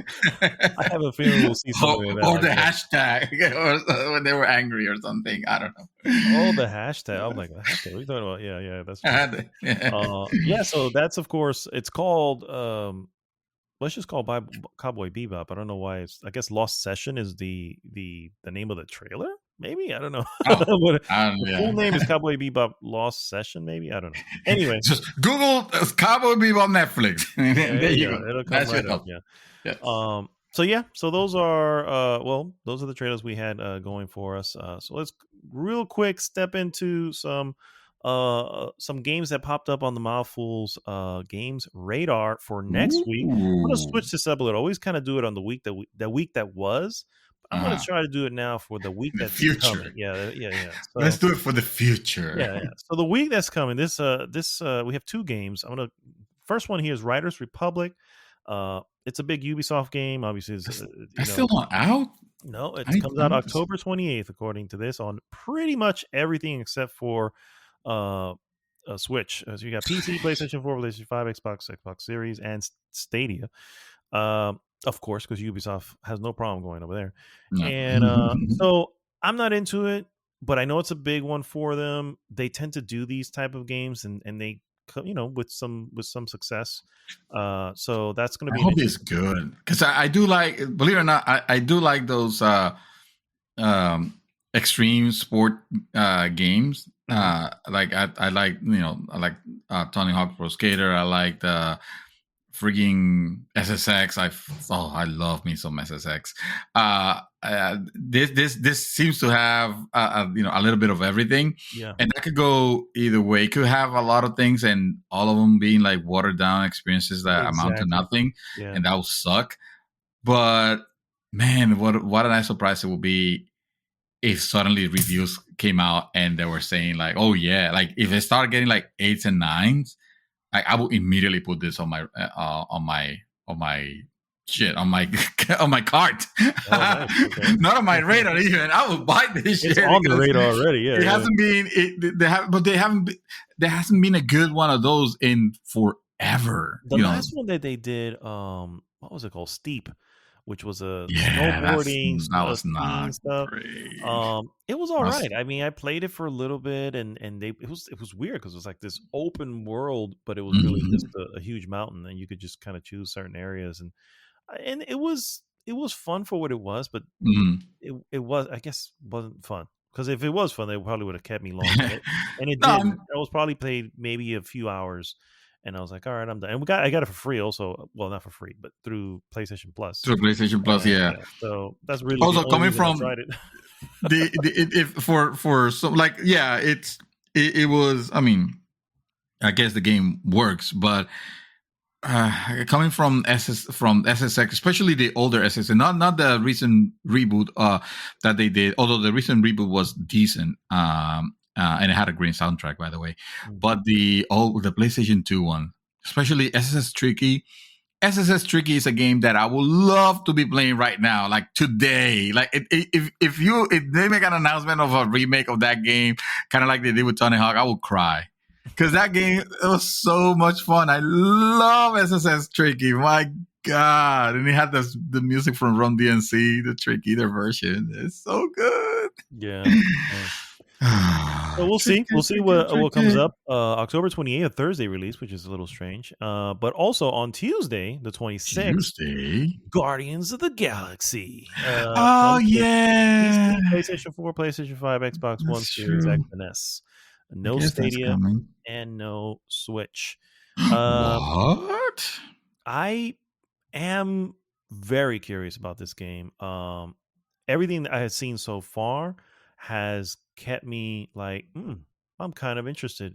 Obviously, these guys are not the Guardians of the Galaxy from the MCU. They're their own thing, and there's nothing you can do about that. There's the Guardians of their galaxy. Remember, it's a multiverse. So exactly, there you go. That's how you sell it. It's a different but anyway, everything I've seen looks pretty cool. I haven't really seen much of the gameplay, and I think that's probably the one. I have. You have. Yeah, and unfortunately, that's the part where I just kind of turned off. Because I was also hoping that it was going to be good, because we saw the trailers and we saw that all the thing with the banter between them, and the soundtrack being epic, basically, because it's going to be a bunch of like 80s hymns, basically. And and the little bit of gameplay that they showed, it always looked very dynamic, although there was a little bit of concern about having to reach for the menus constantly in the middle of battle, which kind of looked annoying. And I was thinking, oh, maybe they will tone down. No, they really didn't. And also on top of that, the enemies are super bullet spongy to the point where, like I was seeing someone. There was a person, a YouTuber. I don't remember his name, but he was showing a gameplay of it, or rather, he played it for an hour, but he wasn't allowed to record his gameplay. So all he could do is get B-roll directly from the publisher, which you already know. That should be a red flag right there, by itself. Even if it's not always bad. But 77 says hello. Yep. Yeah, exactly. When the publisher says, "Oh no, you can't record your gameplay," it's because they don't want people to see like the heavily depending on going into menus, for example, and the or issues with frame rate or stuff like that. Mm-hmm. So he was describing it that he's still looking forward to it, but he's not as excited as he was after playing it for an hour. And I'm like, man, if your excitement only wanes in an hour of gameplay, then this game is dead. And the way he was describing it was that you will be playing as Star-Lord, and all your moves and stuff will look very cool, very stylish, but you never felt like a hero because you were hitting these enemies, and the enemies, they weren't even reacting to your shots. It was just a meter that was draining until you killed them. So bullet sponge for sure. That is the quintessential bullet sponge, and I don't like bullet sponges like that to that level. And he was hoping that Ubisoft might tone it down a little bit. So, but I mean, this game is going to be released this coming week, and this is Ubisoft. No, sorry, not Ubisoft. Sorry, Square. Thank you. Yes, the Square is going to fix this, but this is getting released in less than a week, and they're not to address that. We'll have to. I mean, you will have to remake a lot of portions of the game because obviously gameplay is dependent on how the difficulty of your enemies, and you don't want to suddenly just make your game too easy, So there will have to be some serious balancing, happening across the board and adjustments. And that's like there is I'm hopeful. I'm going to wait for reviews, obviously. And I will encourage you guys to do the same. And if it comes up as a surprise, if they say, for example, it's bullet punchy, but like the rest game is fantastic, 8.0 or higher, then I know that okay, I'll play it. But if it's gonna be like if it's just gonna be a constant reminder that it, and on top of that, it's not really a great game, then there's a lot of great games coming out and already out that you could be playing. So I'm not going to waste my time.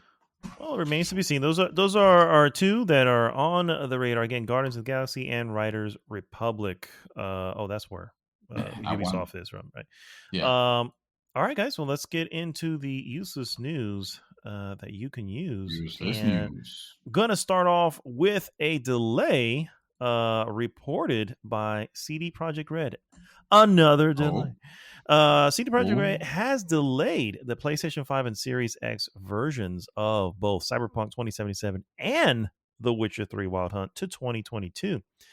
In a statement published this past Wednesday, the company said the decision was based on, quote, recommendations supplied by persons supervising development, end quote. It also added, apologies for the extended wait, but we want to make it right. They fucking better. Cyberpunk delay it as they need. Yeah, exactly. Cyberpunk Now they're 2077 making that call. Sorry, go ahead. is now scheduled to be released in the first quarter of 2022, and The Witcher 3 is planned for the second quarter of 2022. Both games were originally due later this year. The sci-fi titles slip is perhaps not surprising, given that CD Projekt Red told investors last month that it couldn't guarantee Cyberpunk 2077's new gen console versions will make it out this year as planned. Witcher 3 slip is perhaps more surprising, as it is being developed externally by Saber Interactive. The game was classified by European ratings body PEGI just this week, leading to speculation that it might be on track for its previously 2021 release. However, CD Projekt Red had made similar comments last month about not being able to guarantee that game will be released this year either. And so now we know that both have been pushed back into 2022. Well, I mean, Godspeed, fellas. Take your time. It's obviously we can't. Cyberpunk. I feel like the lesson there has been drilled, and whoever other publishers doesn't follow it, then they don't deserve to be heard. That you don't deserve. They don't deserve your money. So. And I don't care how big you are. You could be fucking EA. I mean, EA has this Battlefield game coming out. The feeling of that beta was that it was not super great.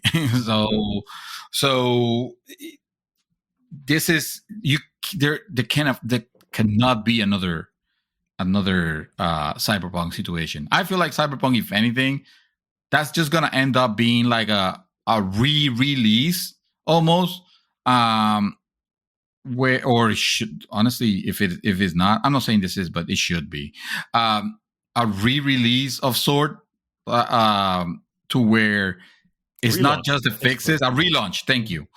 Where it's not just the features that they have fixed, but like the new features that maybe they were cut off, but they now have time, and they now have the time to implement them and implement them well. I mean, we know the team is not less talented. They just had a horrible judgment faux pas by releasing it this early. I said that game needed another year, and who knows, maybe give it until November 2022 to get us a new version of the game, and it's actually like a better version, you know what I mean? Like, call it the director's cut or whatever the hell, the fixed version, or this time is for real version, whatever. Just make the game good, because that should have been a good game. And they definitely had the talent, or they still have talent there to make that happen. I mean, obviously a lot of people have left. And what was the other one? What was the other? Oh, Witcher. The Witcher 3. Yeah. And the thing with the Witcher 3, that's that one. I don't know what's taking them, because I don't feel like that one needs anything redone on it. Just unlock the capabilities that you were having on the PC. And if I had to take a guess, here's what I would say: them releasing the Witcher 3 to PlayStation 5 first before addressing the issue with Cyberpunk, I think that's an issue, which is why when you look at it right now, Cyberpunk, it's the first quarter for Cyberpunk, the second quarter for Witcher 3. They're avoiding saying, hey, give us more money.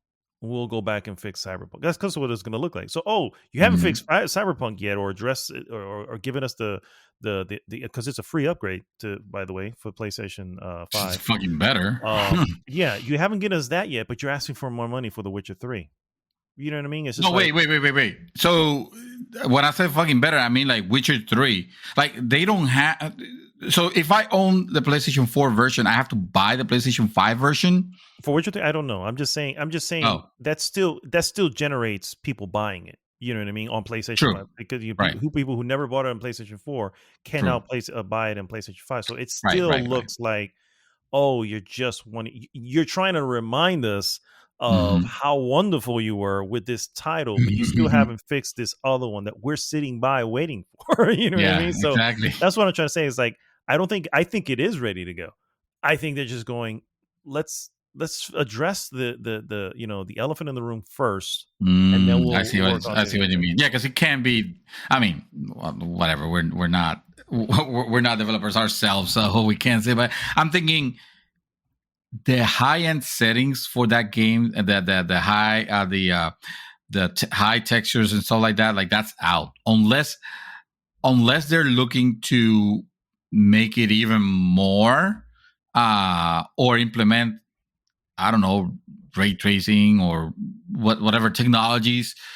I don't feel like they should be wasting the time implementing new technologies on it, because the people that play, like, people are not clamoring for where's my PS5 version of The Witcher 3. They're clamoring of, I spent $60 for this game, for this alpha version of your game, and it hasn't been properly fixed yet. So yeah, I think you're right. It might be that they are holding off on releasing this until they. That's all it is, just optic. Yeah. How does it look if we were to release this before? Because as everybody knows, we should be just tucking our head into the ground and just working on Cyberpunk. Yeah. All right. Well, my first piece actually is gonna be a name drop. Cole Cassidy. That's it. Back to you. Cold Cassidy? Yes. Oh, you want me to give you more? Oh, okay. Sorry. I meant to look it up, but I thought it was okay. No, I'll tell you. So, Overwatch outlaw bounty hunter Jesse McCree has a new name. He is Cole Cassidy now.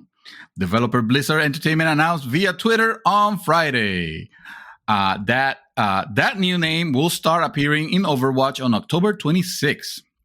Blizzard changed McCree's name as part of a broader plan to remove references to real-life developers and former employees of the studio in the wake of a lawsuit. In July, California Department of Fair Employment and Housing sued parent company Activision Blizzard, alleging it has fostered a frat boy culture that subjected female employees to sexual harassment and gender-based discrimination.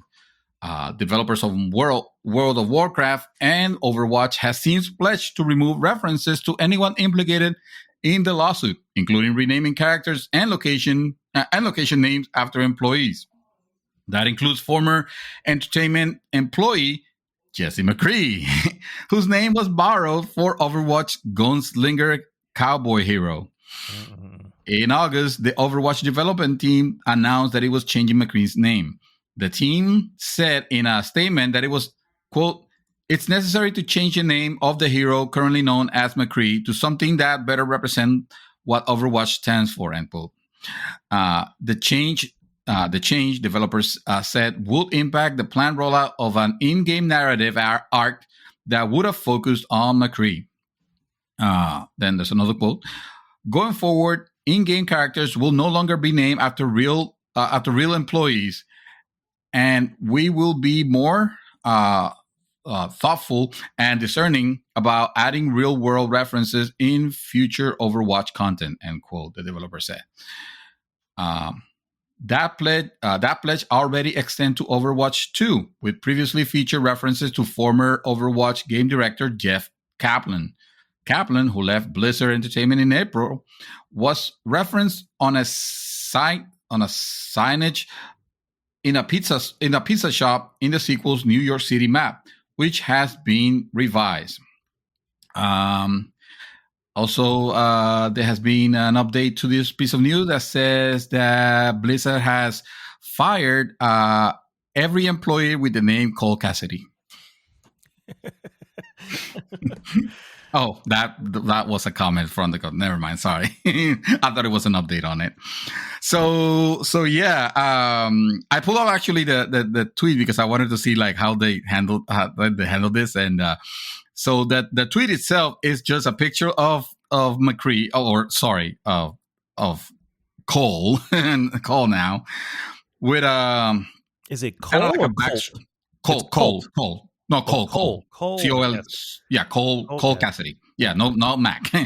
Cole Cassidy.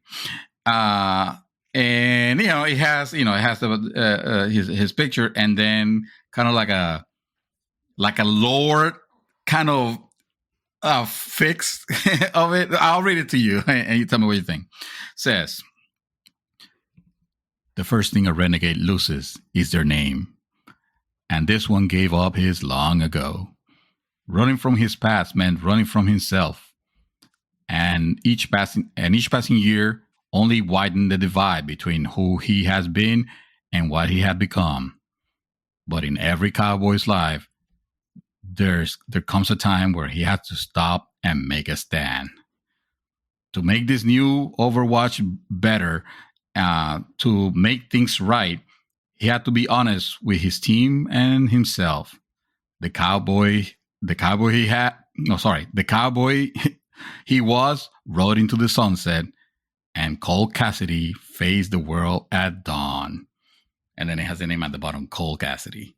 So, okay, there you go. That's. I like the fact that they've introduced it in some sort of lore behind the name change, which I guess. Kind of like a lore justification for it. Like, well, he was an outlaw and he had changed his name. It's like, he's not living a lie anymore. Yeah. Also, fuck you, Jesse McCree, or the real person, whoever you are. Yeah. I mean, to be fair, screw that guy. I don't know. I don't know. No, I'm saying that. I'm not saying that as much. I don't. Well, anyway, I don't agree with any of the actions that he might have that he was implied on do it or alleged on doing. I think. I mean, I think like what happens now. Like I made a joke out of it, but like seriously, like what happens now if your name is if you happen to be Cole Cassidy and you're you're interviewing for Blizzard, to work at Blizzard, what happens to you then? I mean, hell, Nintendo's president, his last name is Bowser. So are we changing their name now because we can't reference real life? Like, what are you gonna do? Like, I mean, I understand why they did it. Yeah, I see the reason why. Right. And I mean, just looking at it from the perspective, okay, so why would we want to do this? Well, we don't want to have a consistent reminder of this person who may have or has, because I guess there's proof, treated someone incorrectly or maybe sexually assaulted in some way, for all we know. I don't know about that part, but yeah. I mean, I don't know. I'm just saying whatever it is that they're actually charged with, that they're charged with, and please don't take this the wrong way. Anybody who's listening, I'm just saying it's like the person who would see the name and immediately feel the offense of that is one, probably not playing Overwatch, and two, probably not going to play anything from Activision ever again. So changing the name, I get it. You don't want to give the credit to the person. Also, just it's a I don't know. It feels too little, too late for the company. There's something you can do about it. No, exactly. But well, actually, I'll take it back. This is the best I can do for what it is, and I think it's fair. Yeah. For exactly. That is completely fair. Change your name. I mean, and they gave the lore. They give a little lore meaning behind it, which again, I can appreciate. Yeah. It's like, okay, if someone comes into Overwatch for the first time, they don't have to. I mean, you could. But you can just go, oh, what happened was that, his name used to be McCree because, he was a cowboy or whatever. Instead of, they took the name off because of, because of what happened in Activision. You know what I mean? It's a better way to explain it for anybody who's new to Overwatch, especially if they do eventually go into Overwatch 2. You don't, we could just leave it as is at that point. Yeah. Overwatch 2 is like getting like, I feel like they're just, we need to release Overwatch 2 right now. I feel like this would have been that shit already. Maybe that shit would have been better handled by just like offing that character altogether, like not even bringing it to Overwatch 2, but maybe Overwatch 2 is so far still that they need to address it now this way. And fair enough, this is not like the reason why I think this is a good move, basically, is because this is not just changing a character's lore because it fits the whatever agenda we have. Like, for example, when they make when they make Soldier, oh, by the way, he's gay now. It's like, okay, it's you establish a character, it was already solid, and now you just decided to reveal his sexual preference for some reason, like, because that's important to Overwatch, because that's important to the no, that's fine. I mean, there should be representation of it 100%. For sure. Yeah. Just make a new character, you were planning on making a bunch of new character, bringing a lot of new content. What's wrong with taking a new character and making that the gay representation character, and treat it with respect, obviously don't make it like crazy flamboyant just for the sake of that it looks like it's a joke. You can make it like, hey, like Soldier is like, this is what it is. And sure, throw your reasoning for the lore, because I mean, whether we want to accept it or not, they are, games do have indications of sexual orientations in the characters. Usually it goes in the way of romance options, whether you can actually make your own or they're already fixed in the game. So like, there's nothing wrong with that. It's just the fact that you took a character, appropriated that character, and decided, well, not appropriate because it's your character, you created it, but you made a character that was already known, and you decided to give this piece of information, basically, just to make it look like, oh, well, look how diversity driven the people at Blizzard are. It's like, no, actually, you took the laziest way that you could have possibly done. If you would have done this right, you probably would have created a new character for it. Which is that's the part where it's like, no, fuck that. Don't try to mess with the lore. It's like when Disney tried to make explain that Han Solo was like polysexual or whatever the hell he was. No, it wasn't Han Solo. It was Lando. Sorry, Lando. Yeah. That would have been hilarious if they would have made Han Solo. Anyway, that would explain a lot with the Wookiee. Anyway, what I'm trying to say is that other reasoning was it was just that it was not really justified. This one is. Yeah. This one, there's an innate reason why they should do it, because by having that character name by a person who, let's say, the reason why I say alleged, because I'm not following this 100%. So if it was, fuck him. But if it didn't, like, I don't know. So just based on what's come out is really based on what's come out is they're having very shitty behavior.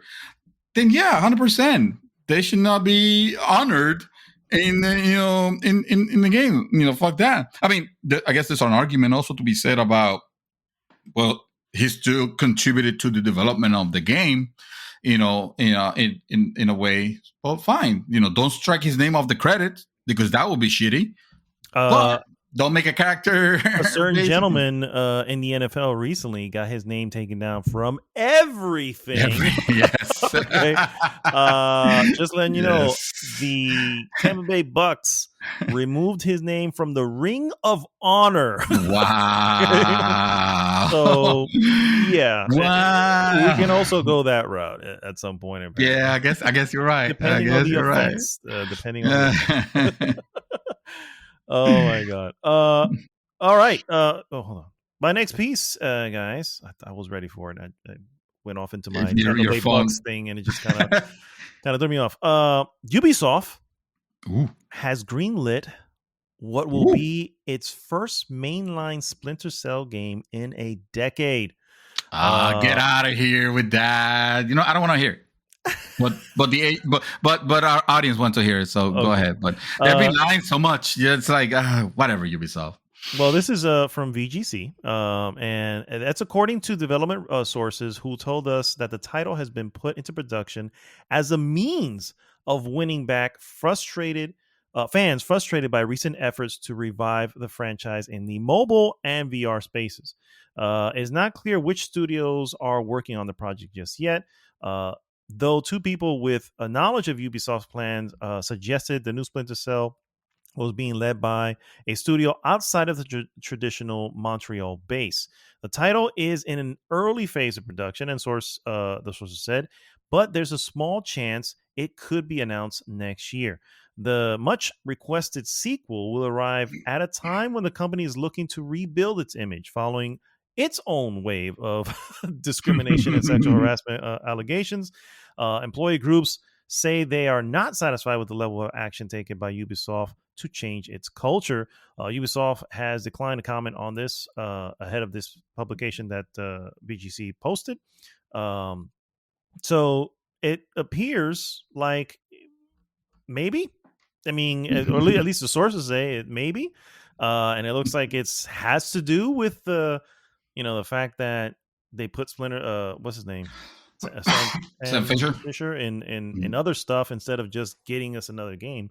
So who knows? We'll see. It's again, this is from unknown sources.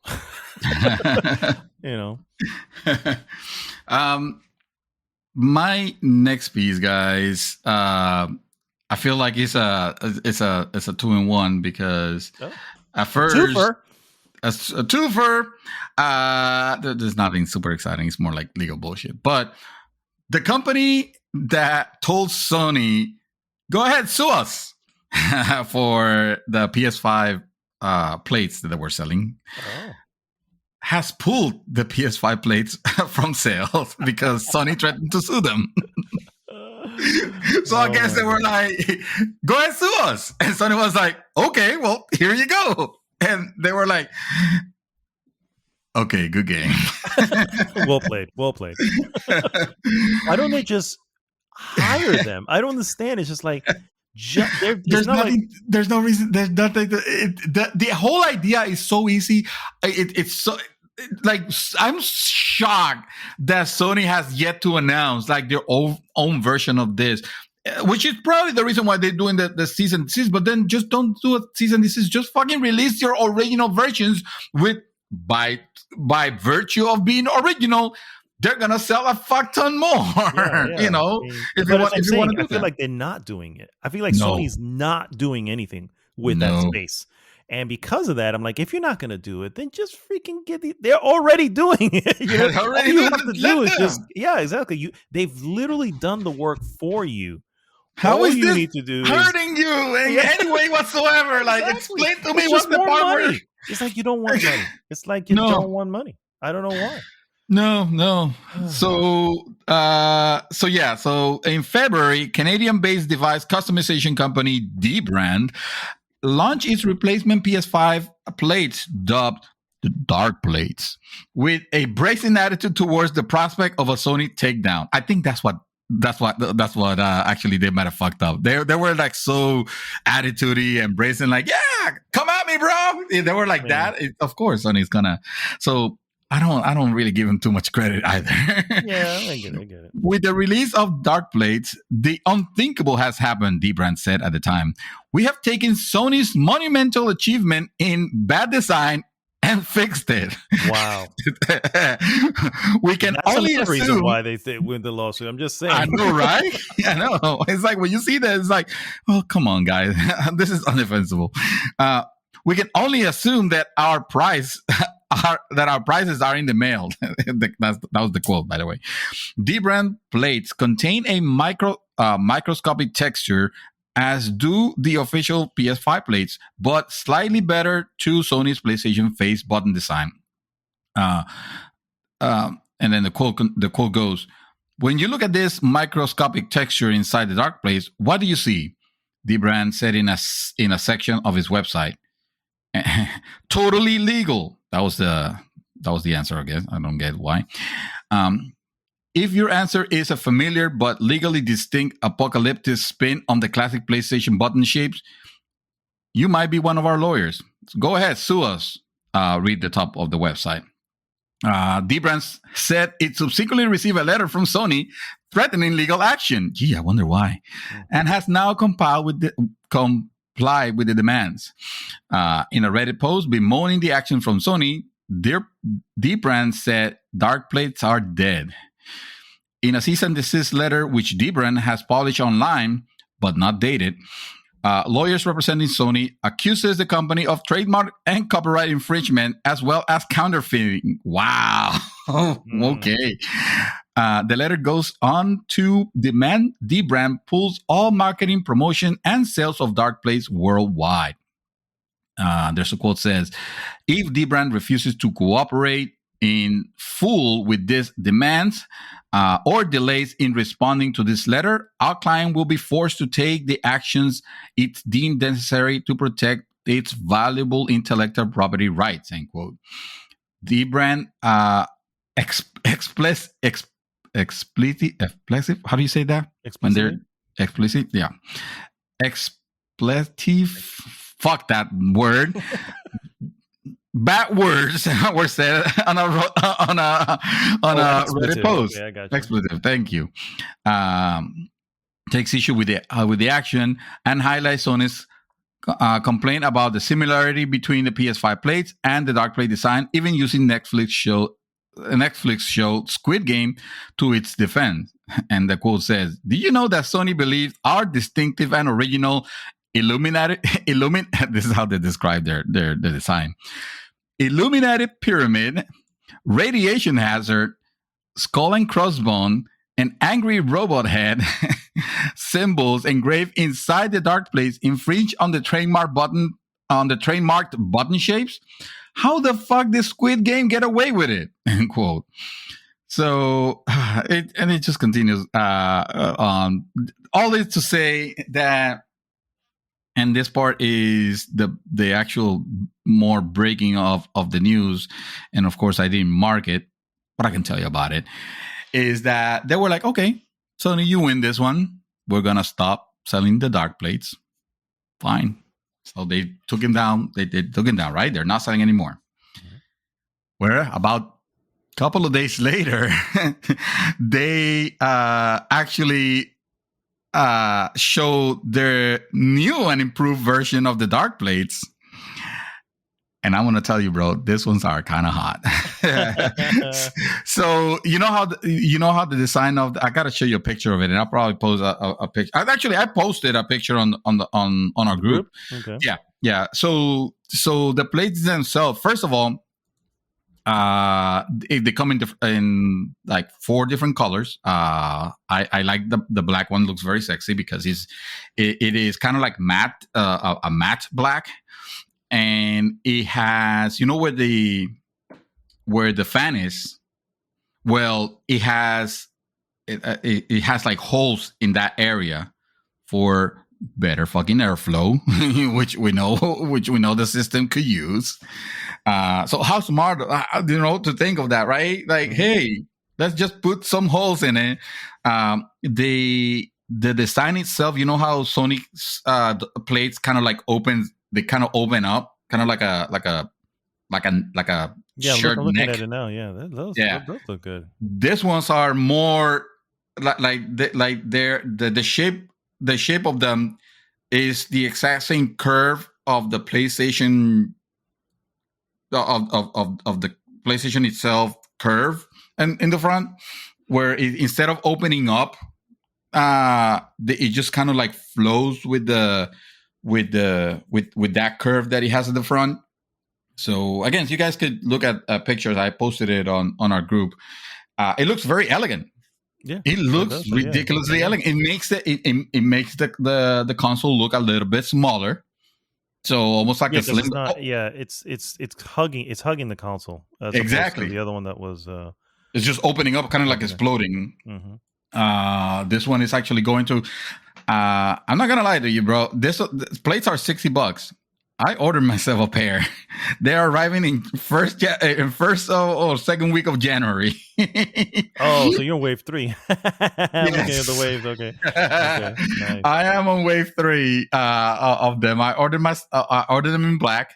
You also have the option of putting like a skin on the front, but like I didn't. I like the look of the black PlayStation of a black looking PlayStation.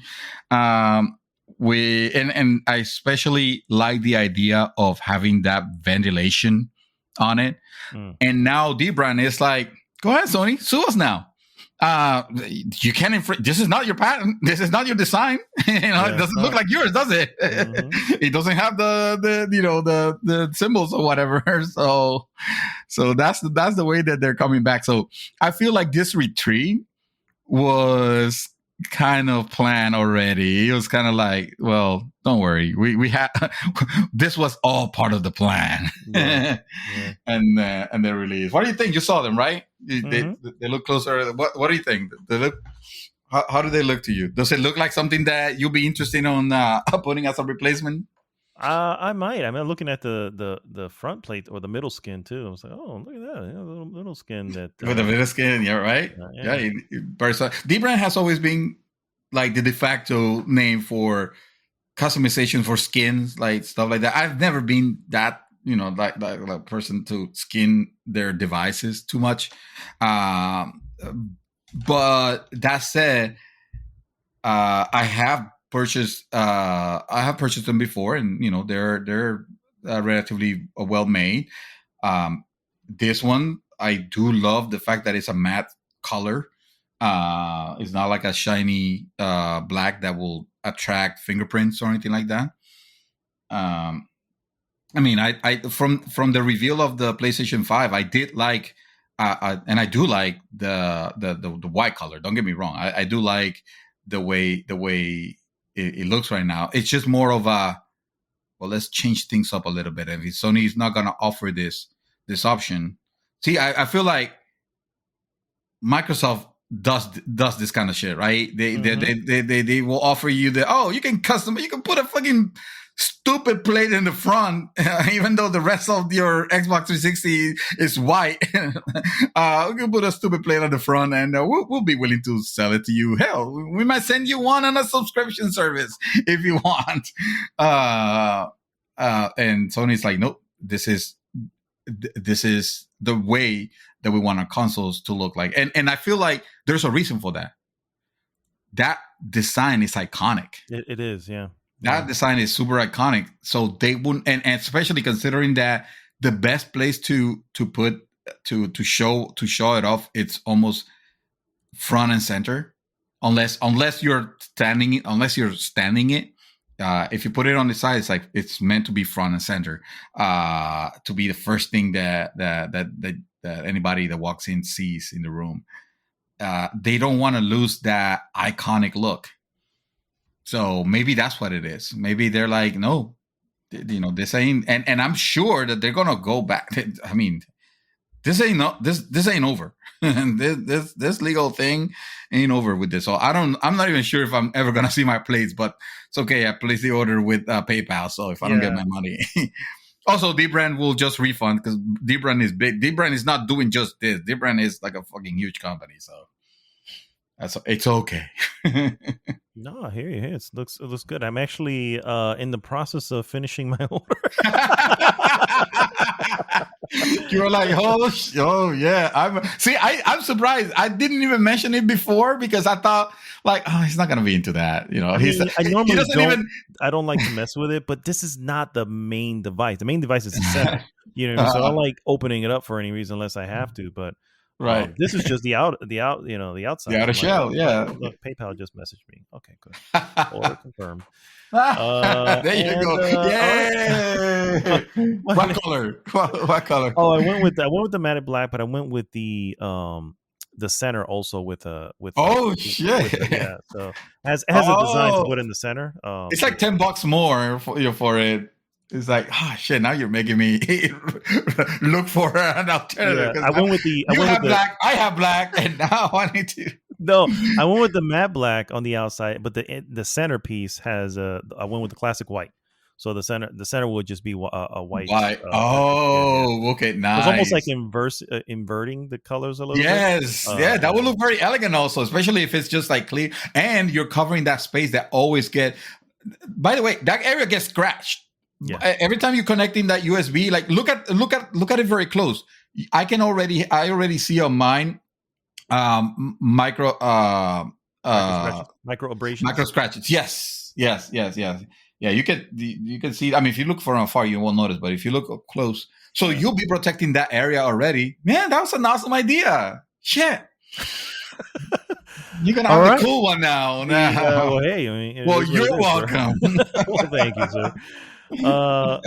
My next piece, guys, Rockstar's Grand Theft Auto trilogy. Has officially been announced. Yes. What? Rockstar has officially announced release plans for the collection, which has been adapted to modern platforms by Grove Street Games using Unreal Engine. It will be available digitally on November 11th through the PlayStation Store, Microsoft Store, Nintendo eShop, Rockstar's game launcher, with a physical release on Xbox and Switch and PlayStation 4 on December 7th. Grand Theft Auto, the trilogy, the definitive edition, introduces wide-ranging modern control upgrades, including improvements to targeting and lock-on aiming, updated weapon and radio station wheels, updated minimaps with enhanced navigation, allowing players to set waypoints to destinations, updated achievements, trophies, and more. The Nintendo Switch version will also feature Switch-specific controls, including gyro aiming, as well as touchscreen camera zooming, pans, and menu selections, while the PC version will include support for NVIDIA DLSS and additional new accomplishments via the Rockstar Games Social Club. Additional enhancements across all three titles include a completely rebuilt lighting system, improved shadows, weather, and reflections, upgraded character and vehicle models, along with a new higher resolution textures across buildings, weapons, roads, interiors, and more. Grand Theft Auto, the trilogy, the definitive. Oh, dear Lord. This name sucks. I'm just gonna say Grand Theft Auto, GTA, the definitive edition. Yeah, GTA, the trilogy, the definitive edition will also feature a range of environmental upgrades, including all new foliage, smoother surfaces, and increased draw distances to provide a new level of depth and clarity through the world. Additionally, the remastered version of GTA San Andreas will join Xbox Game Pass on November 11th, and the remastered version of GTA 3 will be made playable on PlayStation Now on December 7th. Those games are already there, for the record. That's why they're doing that. So I don't know if you saw the actual the drop of the trailer, and I have a little more faith in Rockstar. I feel like they just get what we want and what we need. One of my main concerns, especially after playing Alan Wake, was like, come on, guys, you got to update stuff. Don't just release it the same way all over again with some better textures and resolution. And clearly they've said, no, yeah, we're addressing everything. And this is going back, right? Because these are PlayStation 1 games, yeah. PlayStation 2, maybe, is it 2? I think 1 and 2. Maybe I don't know now. I forgot. Oh, no, I think it is 2. I think it is 2. I take that back. PlayStation 2 games. Yeah, this would have been too much for PlayStation. Yeah. So yeah. I don't know if I would be. I'm sure these games are not as big as games nowadays. You know what I mean? But they are. They are. They are. I mean, this is not. 3 was, but maybe. Vice City wasn't that big either. Yeah, maybe San Andreas. Was. You seem to be misremembering. I think this will be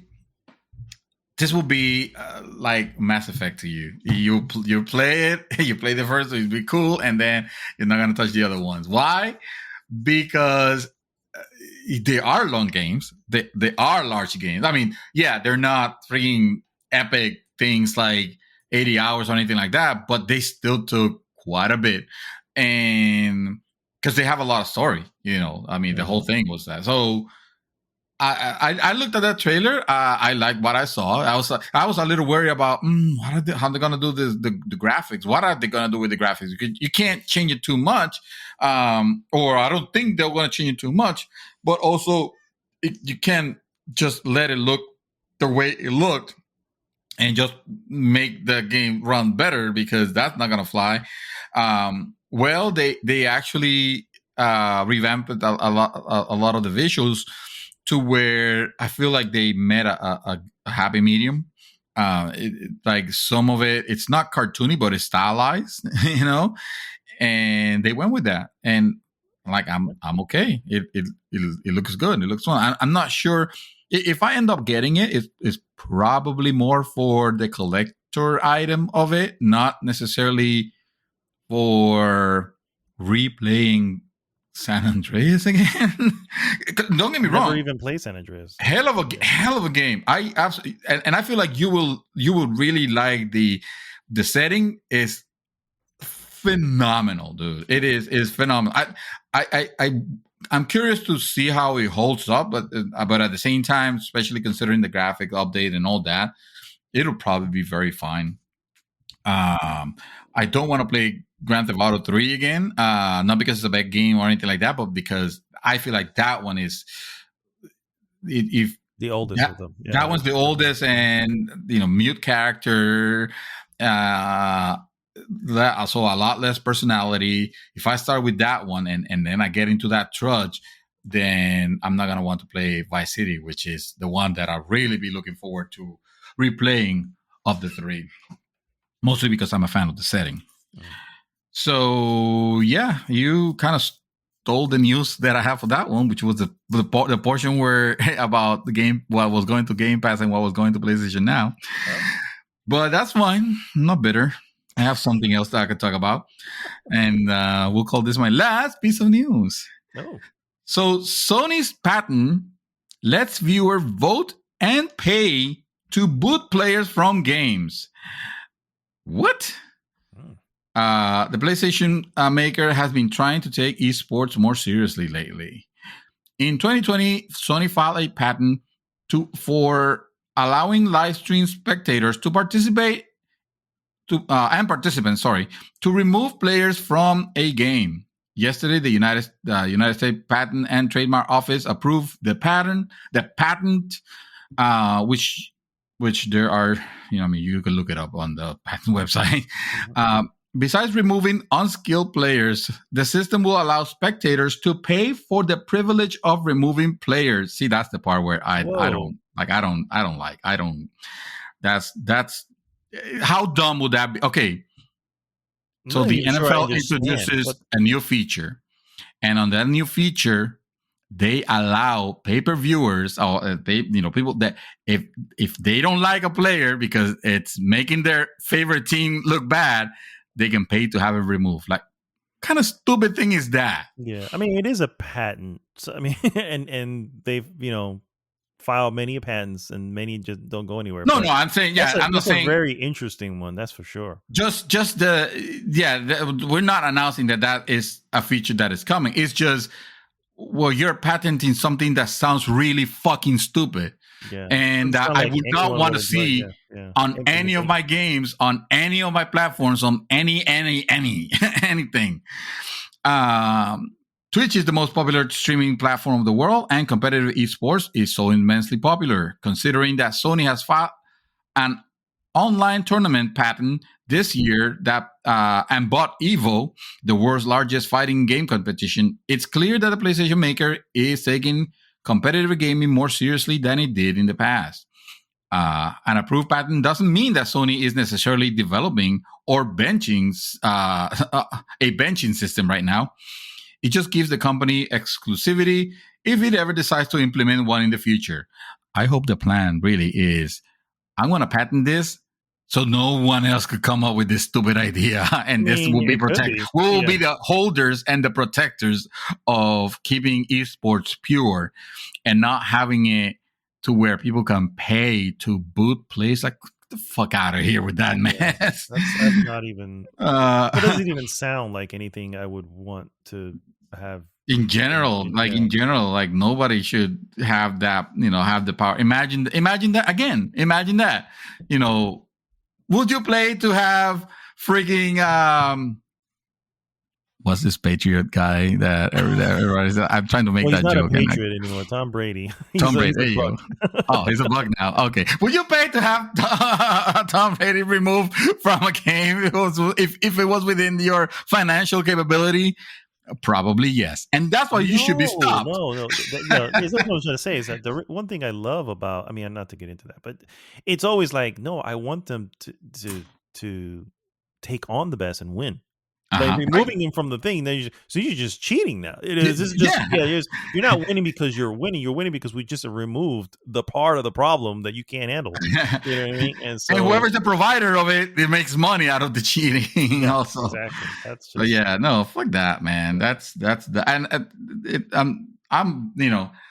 I don't see it either. Honestly, don't think Sony's like, oh, what a great idea will be if people could pay to have people removed. Like, I don't think that's that. But maybe they realize, like, what if someone come up with a system to do that? That'll be scary shit. Yeah, we can't allow that. Let's follow the pattern for it. Move. I like it. Yeah, well, we're not saying that that's actually what they're doing. That we're hoping. Yeah. We hope they're smarter than that. That's for sure. Yes. My goodness. All right, my last little tidbit, guys. My most. Don't be showing your tidbits. This is a family show. It's just a tidbit. Just for a moment. Just a tip. Just a tip. My most anticipated game, Elden Ring, has unfortunately been delayed by just over a month. Elden Ring will release now on February 25th of 2022 as the depth and strategic freedom of the game exceeded initial expectations. Reads a message released on Monday via the game's official Twitter account. Thank you for your trust and patience. As the depth and strategic freedom of the game exceeded initial expectations. I'm reading that again because I'm like, please don't fuck up this launch, please. In June, it was announced that the game would be released on January 21st, 2022 for PlayStation 5, PlayStation 4, Xbox Series XS, Xbox One, and PC. Coinciding with the news of the delay, publisher Bandai Namco has also announced plans to host an Elden Ring test beta next month for PlayStation and Xbox consoles. That's how you hold the pitchforks coming out. It's like, just announce a beta. Yeah, allows a chance for everybody to. I don't want to touch. Give me the freaking finished product. I need to know. I need to know because it's starting to look like. Yeah, I need to know how it is, but I don't need to play it. You play it. I'd rather not play it and let people. I'll let you know. Yeah, let people know. Players hoping to participate in the closed network test can register their interest before November 1st for the chance to do so. Testing sessions are scheduled to take place from November 12th through November 15th. Well, cool. I'll sign up then, and you won't. No, I will not. Excuse me. More beta for me. Because that's how it works. Exactly. All right, guys. I guess that's all the news we have. Stand by. We'll be right back with our hot topic.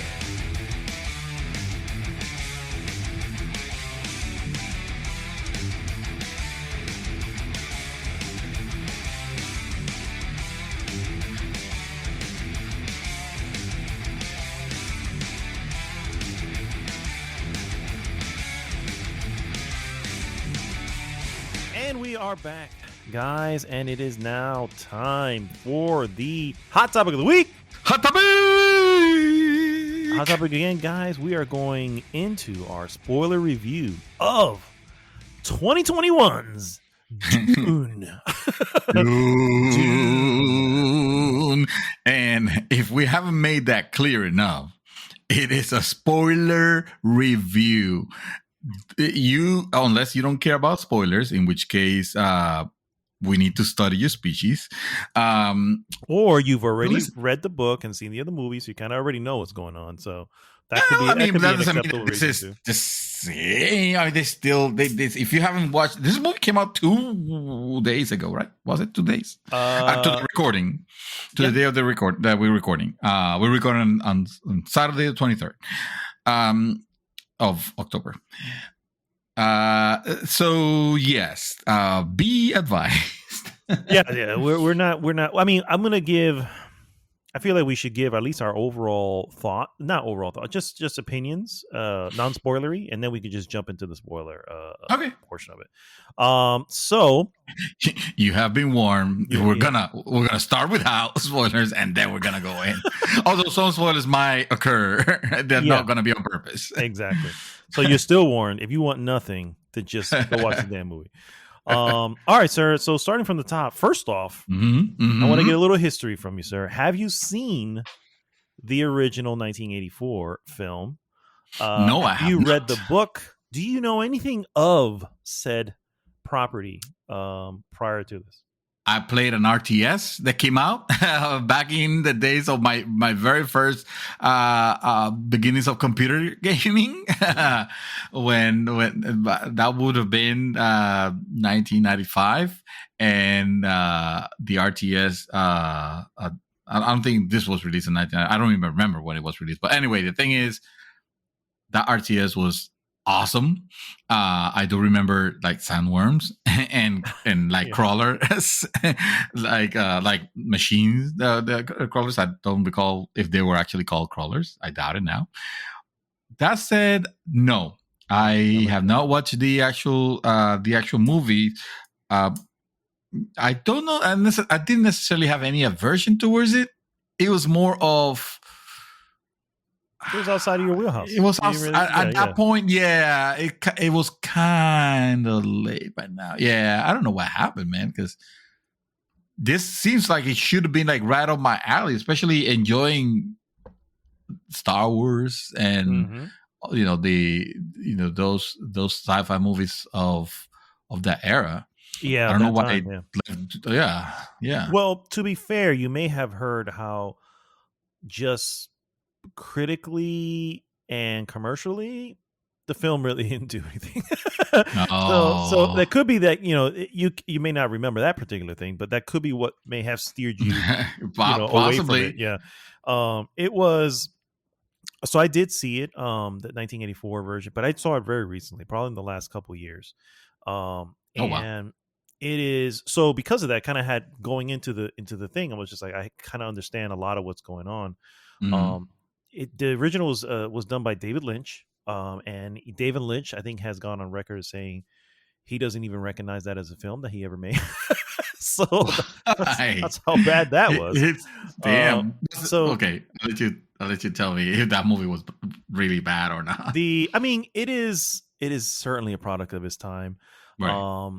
It is not good. It's the problem is that, and this is a challenge that even the current director Denis Villeneuve is going to have. It was deemed at that time for the longest. First of all, this is coming from a book that came out in 1965, and the book is very big. And as soon as people were trying to say, "Hey, we can make a movie," everywhere it was like this. They deemed it unfilmable. It's not a movie that we can ever make. It's just impossible to do.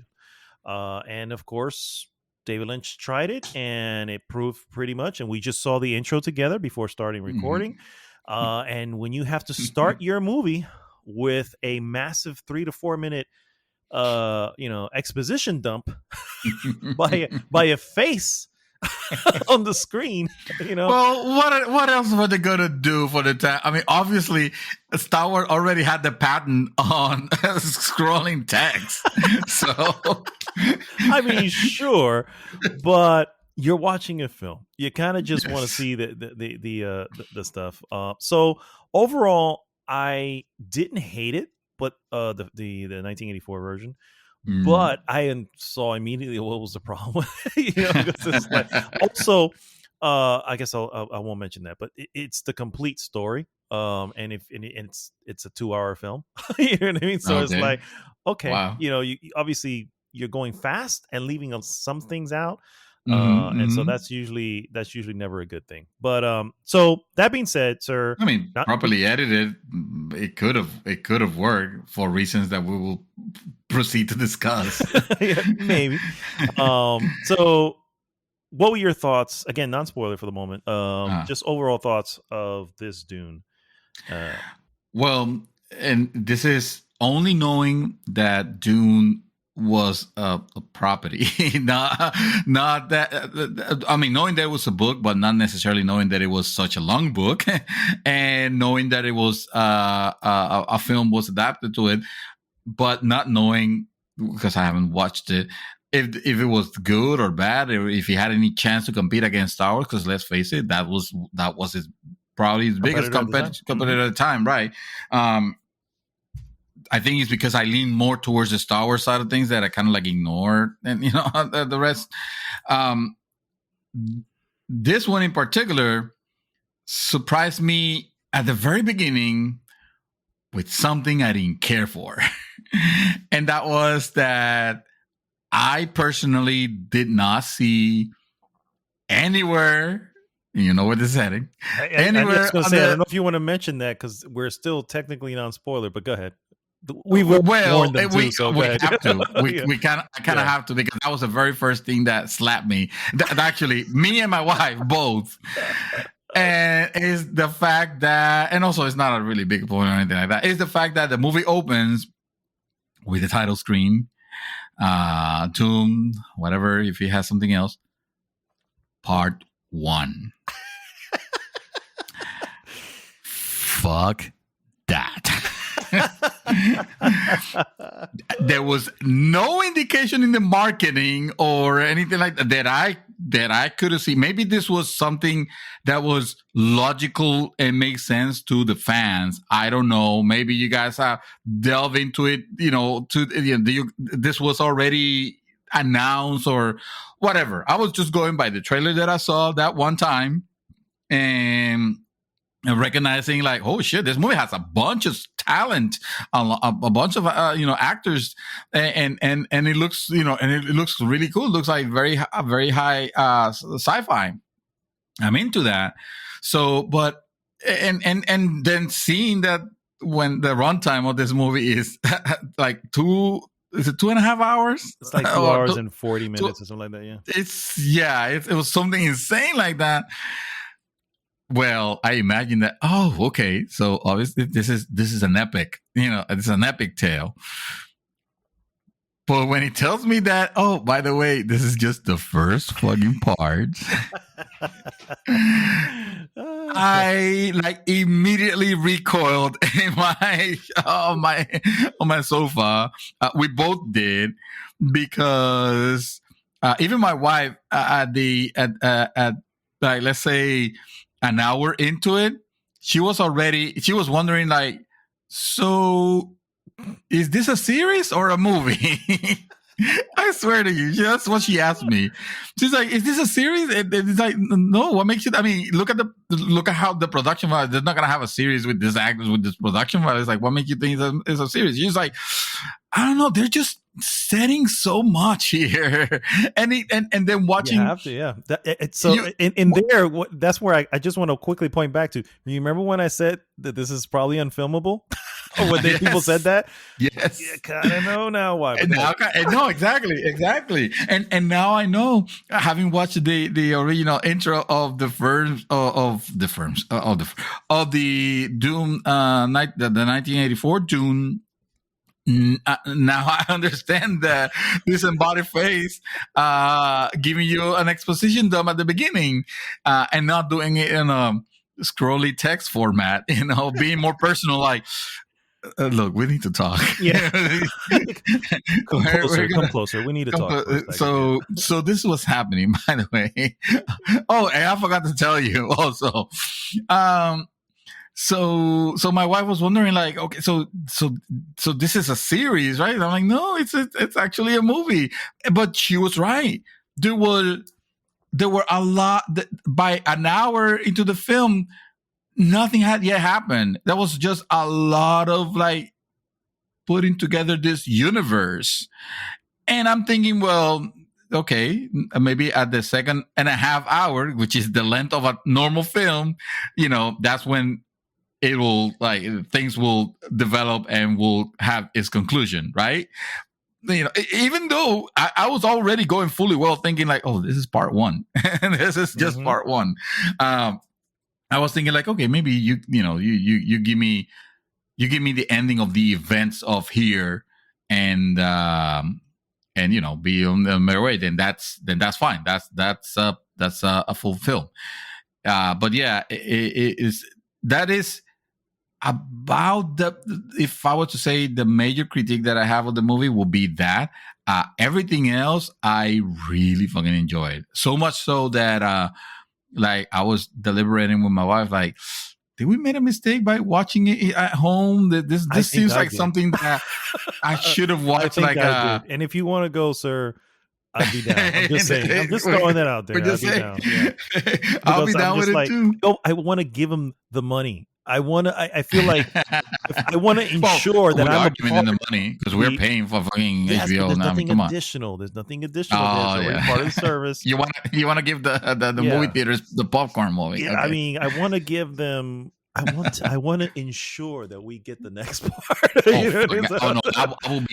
I will be pissed if this movie doesn't make it enough to where they're like, well, no, we're scrapping part 2, I guess, because nobody cared. And I mean, think of the star power. Think of the special effects. Mm-hmm. That's a movie. And by the way, this is the movie that Legendary Pictures was like, excuse me, WB, you didn't say anything about releasing this on HBO Max, and they were actually taking, there was some legal action being taken on this. So if legal action still set to be taken, that can throw everything out of the loop. So yeah. I agree that I immediately saw that. I was taken aback by it. I wasn't frustrated by it. I was just like, oh, so we're not gonna get the end here. Okay. That was the first thing I said. But then I was just like, okay, we will get a full story, and I was like, okay, yes. All right, I'm okay with that then, you know what I mean? So it was like, at the moment, it's just like, oh yeah, and then of course my wife missed that completely. We get to the end, and she's like, but wait a minute, what the hell happened? You know what I mean? She missed the part. She didn't realize because she was eating her salad at that point. She didn't realize that. Yeah. I already know what the movie's called. Yeah, exactly. She's like, I get it. You already told me what it is. So I can definitely see that being. Now, real quick, I want to throw this little news piece that I found. Dune Part 2 is all but confirmed. And this I'm reading this from IGN.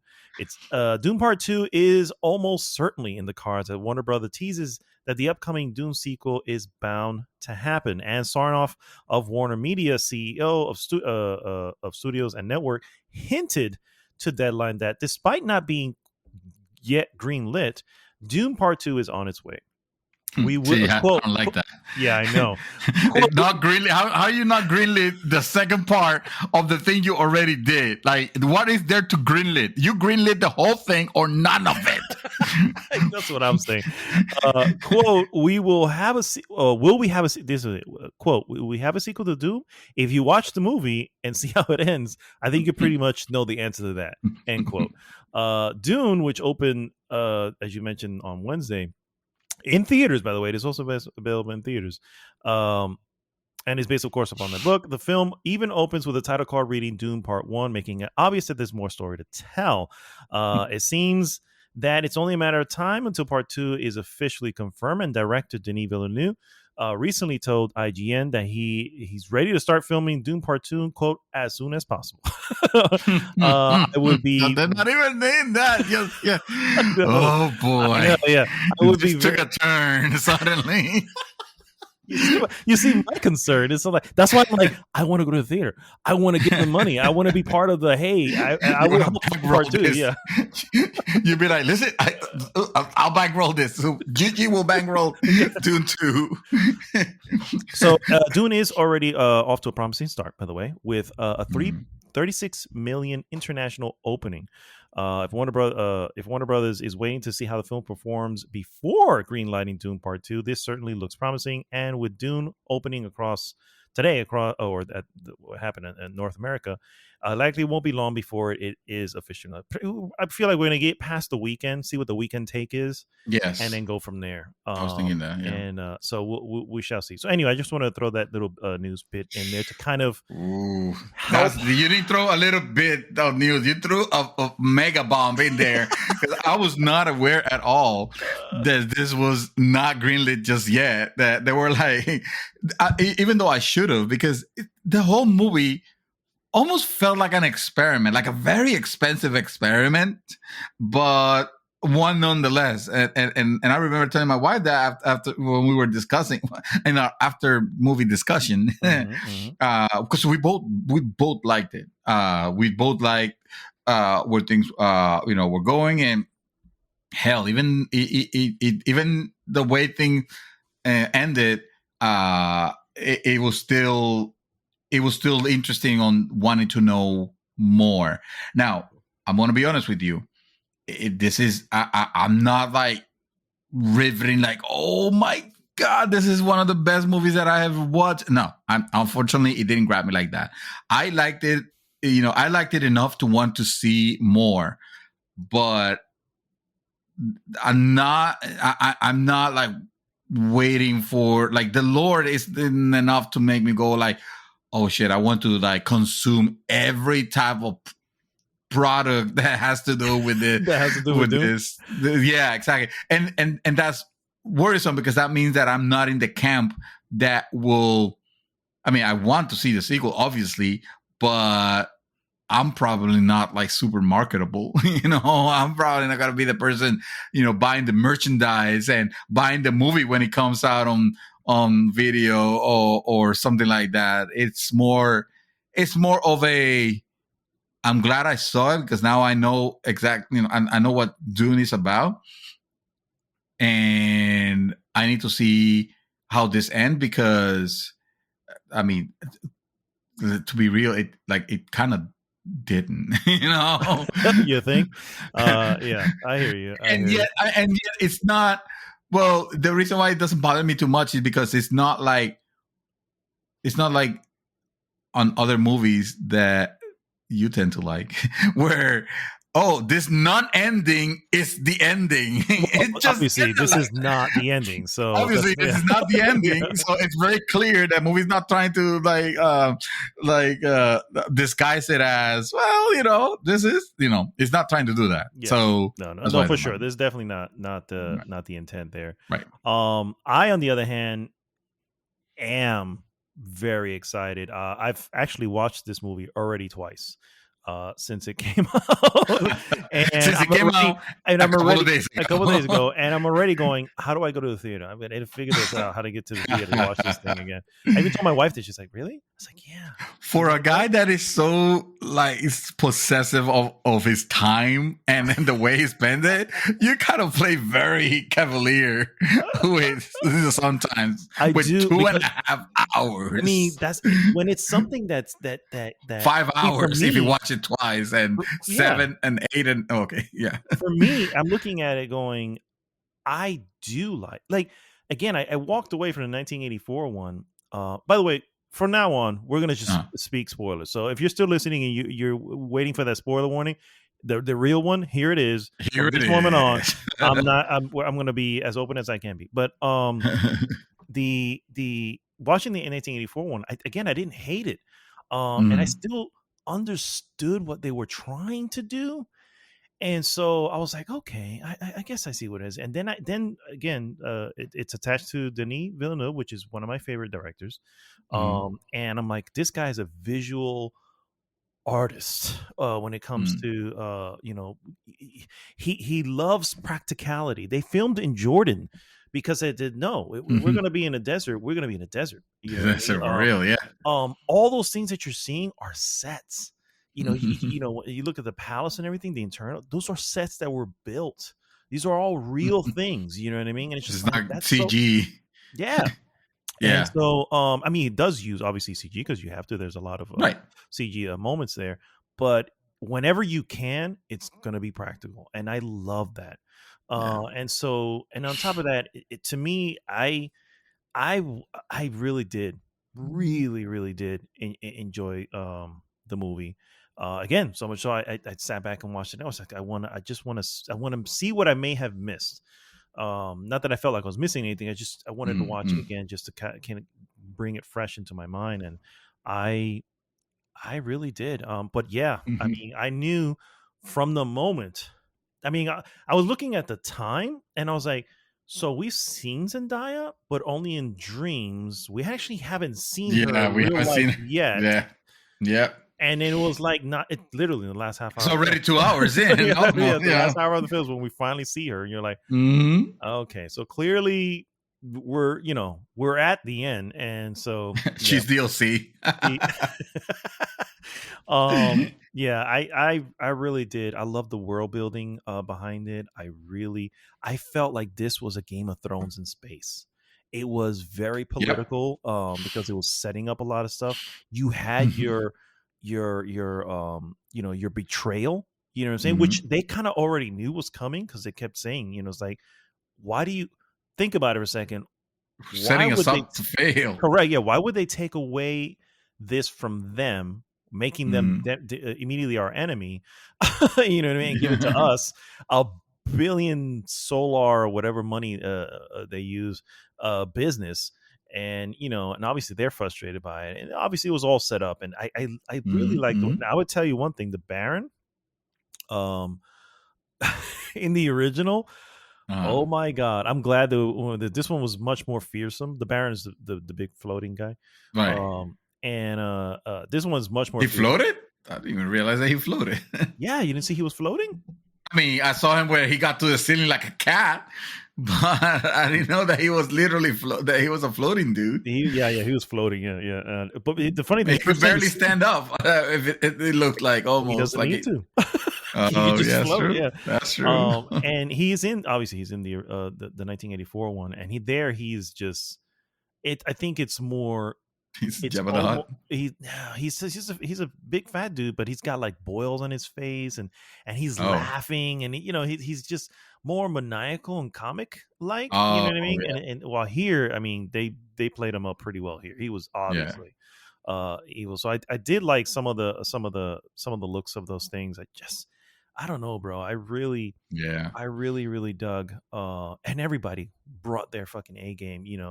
Oscar Isaac, Jason Momoa, I tell you, that's another, having absolutely, like, again, no knowledge of the PB4 other than the name Dune exists and it's something, but not knowing the story, man. Oscar Isaac as Ned Stark, it was like super telegraphed, like, oh yeah, you're gonna bite it, aren't you?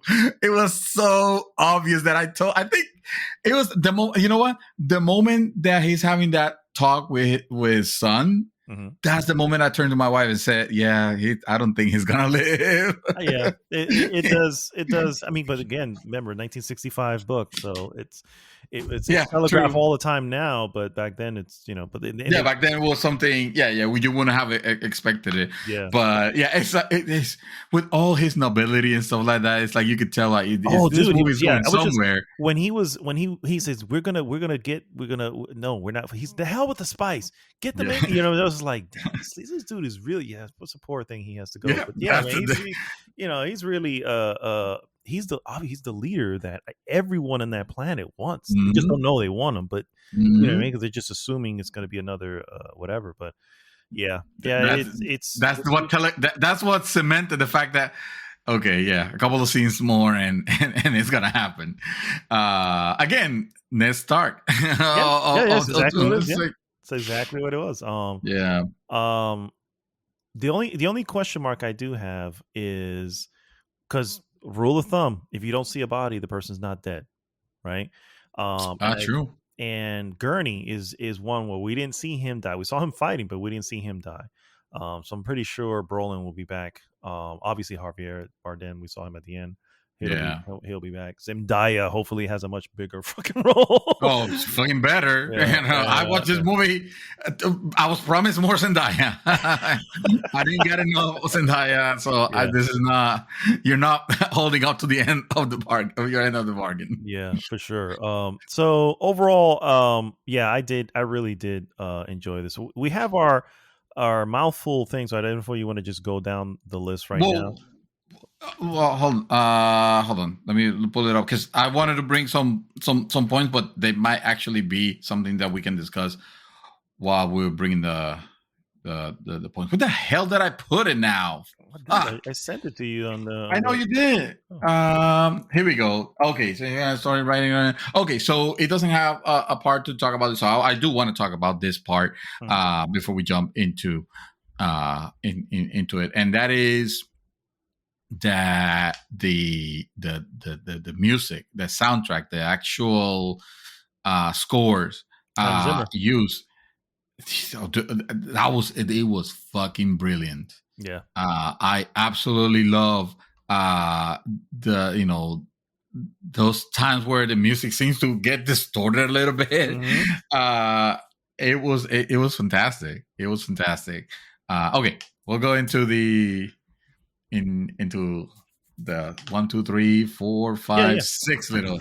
Yeah, and we'll the ones that apply we can apply. So first and foremost, are we scoring them? Is this? Are we scoring? No, I think it's just talking points. Really, just to say, make sure we this way we don't forget to bring these up, because that's the problem. Sometimes we, through the thing, we just forget to bring something up, and then we're already finished recording, wrapped up. Damn, I never mentioned this thing. So, but anyway, first and foremost, and for a sci-fi film, this is a big one, and that, of course, is special effects. I mean, off the top of the back, dude, special effects are really good, and again, a lot of practical stuff. I really loved those dragonfly freaking ships. Bro. Oh, me too. Me too. I was just like, oh my god, that makes so much fucking sense. Why don't we have those? You can ask my wife every time I'll see one taking off, like doing the the wing moves. Mm-hmm. I'll start like doing the same thing with my arms, like it just looks so rad. Then of course it's meant to you want to make your military equipment look so organic for some reason. Well, not that it looked organic, but it mimics an organism because it still looks like, oh yeah, this is a helicopter, but instead of having a rotor, it has dragonfly wings, and of course it does. And that's great. I love it. It looked. Was that like in the original? I honestly don't recall that in the other one. I'm going to be completely honest. I don't recall seeing that at all. So it could have been original. It could be because they couldn't figure out in the original, and they just said with regular ships. And I haven't read the book, so I don't know. So that's why I'd have to. But I love that they call it the Hopter.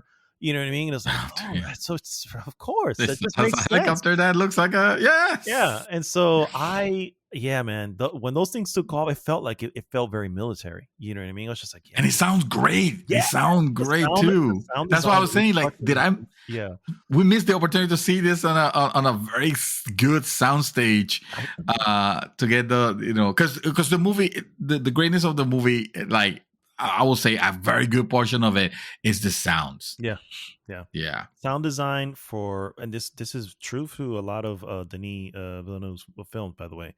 You think of Sicario, you think of Blade Runner, you know what I mean, 2049. Oh shit, yeah. Those are his films, and you recall the sounds, and I remember Blade Runner 2049 blasting my ears in the theater. I was like, shit. But it felt like, you felt the film. And this here, I did have my sound system up, and I had the surround sound, so I'm able to hear stuff behind me, and because I sit right on the floor. And so I was like, I have to watch it this way, but it pales in comparison to obviously a theater. But I agree. The sound design of those particular things, and I love when he goes into attack mode, he retracts the wings so it dives, and then he puts the wings back to, like, oh man, that is so cool. It is super cool. It is super cool. And it looks like it looks like, okay, yes, of course, this is gonna be the tech that they have there. It just makes perfect sense. Yeah. Even their communications when they, not knowing about the universe of Dune, like I didn't realize that. Oh, wait a minute, these are obviously descendants of humans, of real, humans as we know them, the planet Earth. Mm-hmm. That they probably, I don't know, they might have forgotten because of the 8 centuries or whatever. But they still talk like the military almost today, like when they requesting clearances and Mm-hmm. like announcing positions and stuff like that. The language of them, you got a lot of Chinese spoken, Mm-hmm. Mandarin. Yeah. Mandarin, yeah. Um, it almost sounded like Arabic at some point. It was also used, although Oh yeah, I yeah. don't know how to make the distinction, I but mean, the immediate thing, the Fremen, obviously, and you can point to influences on this when you think of the Middle East. mm-hmm. It's like, oh well, that's where the oil is. Oh well, that's where Uh-huh. the spice is. You know what I mean? Oh Yeah, shit! I didn't even think of yeah, that. That blew my mind now. you can see that's how I mean, again, the whole thing with the Middle East has been going on for the longest time with the oil and all that. So when he Mm-hmm. made this book, it was a clear connection that he was trying to put, because the names that are used sound very Arabic. You know what I mean? Khalid Yes. Falhad or something. I was just like, oh yeah, I see where we're going Yes. with this.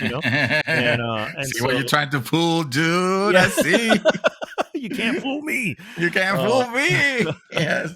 so yeah, I agree. It has that. Oh, dude, the sand words, by the way, too. I mean, we saw it in the trailer, but Soundwords I look yeah, ridiculous. It's like, it was just like wow. I The was sheer dimension of these beasts was like I did not imagine that. I did not. I haven't seen it. After watching the trailer, even like I did not imagine that there were like those yeah, world-ending beasts that will just basically crawl yeah. inside the sand, which makes you think like, oh, that this world is pure sand, like forever and ever, because obviously those huge things are navigating it, Yeah, are going to the swimming center. through it. Yeah, hmm So that means that no wonder this place is so coveted, yeah. It is, and it's also amazing how it makes. There's moments where the sand looks like it was water crashing. I was like, "Holy Yeah, crap, this is really good."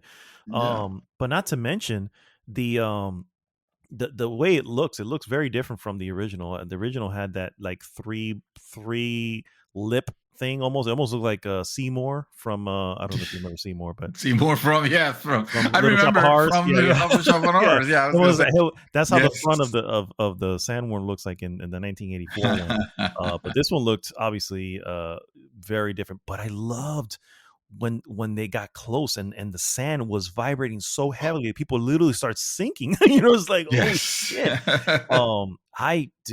Those are Yeah. little special effects that are just like, man, that's so cool, man. It That's so sells cool. it. It Yeah. it cleared it sells it. So special effect, no doubt. This movie is set out to give you like the best, most practical, more believable For sure. settings you could get on it. And I mean they fucking nailed it. There's no doubt For sure. they really exceeded what they were going for it. I'm gonna if we were gonna rate it, I'm just gonna throw a 5 in there because that is just really All some right, good special let's effects. give it a let's give him some numbers there. Yeah, fuck it. Angel, Just so we have something to perfect um five. yeah. So characters are next, and there's a lot of them. I mean, talk about star power. You know what I mean? Yes, There are a lot of people. not a lot of them left though, Yeah, I but was gonna say a good portion of hopefully them are gone. they will hopefully make up a little bit on the next ones when they start bringing other people. New faces, yeah, exactly. New New faces. faces, yeah. I still feel that I feel, again, rule of thumb: you don't see a body, the person's not dead. And Mhm. Gurney, I feel, is gonna jump back. I don't recall him in the original movie to see if he made it. Mm. But there were a few people. I want to say he was, because it was him. Actually, he was played by Patrick Swayze, if I'm not mistaken. Um, It's okay, you don't have to spoil it. Not Patrick Swayze, Patrick Stewart. It was played by Patrick Stewart. Wow, Yeah, nice. yeah, Okay. yeah, played by Patrick Stewart. And so I think he may have, but anyway, it doesn't matter. Um, yeah, a lot of the characters are. I mean, Jason Momoa was just playing Jason Momoa. I have to knock a little bit there. You know, what I mean, I guess they got a character that I guess fits Jason Momoa, Duncan, Idaho, which is about the most American fucking name I've ever heard. Duncan. You know what I mean? I know they should have actually. They have a, it was like, okay, so this powerful woman being, her name is Jessica. Yes, Lady Jessica. Okay, so you're giving them very common, down to earth names, all right? I mean, why not? I mean, Duke is no, he's Leto. No, he's Leto, exactly. Leto. He's so at least he has a simple name. Yeah, yeah. I guess I see what you mean. But yeah, I mean, I think overall characters were very strong. I think speaking of Lady Jessica, did an awesome part. Oh, I freaking loved her. Yeah, she was awesome. She was great with that freaking power, the voice. Yeah. That was some I mean, not that it was creepy in the sense that it was scary, but that it was like, oh shit, this person is powerful, Yeah. They don't fuck around with it. You're gonna have to, like, no wonder they had had to cover her mouth, because if you let her speak, yeah, she'll take over. Yeah. And she, in seconds, she did, which was pretty cool to see in that particular moment in the Hopter.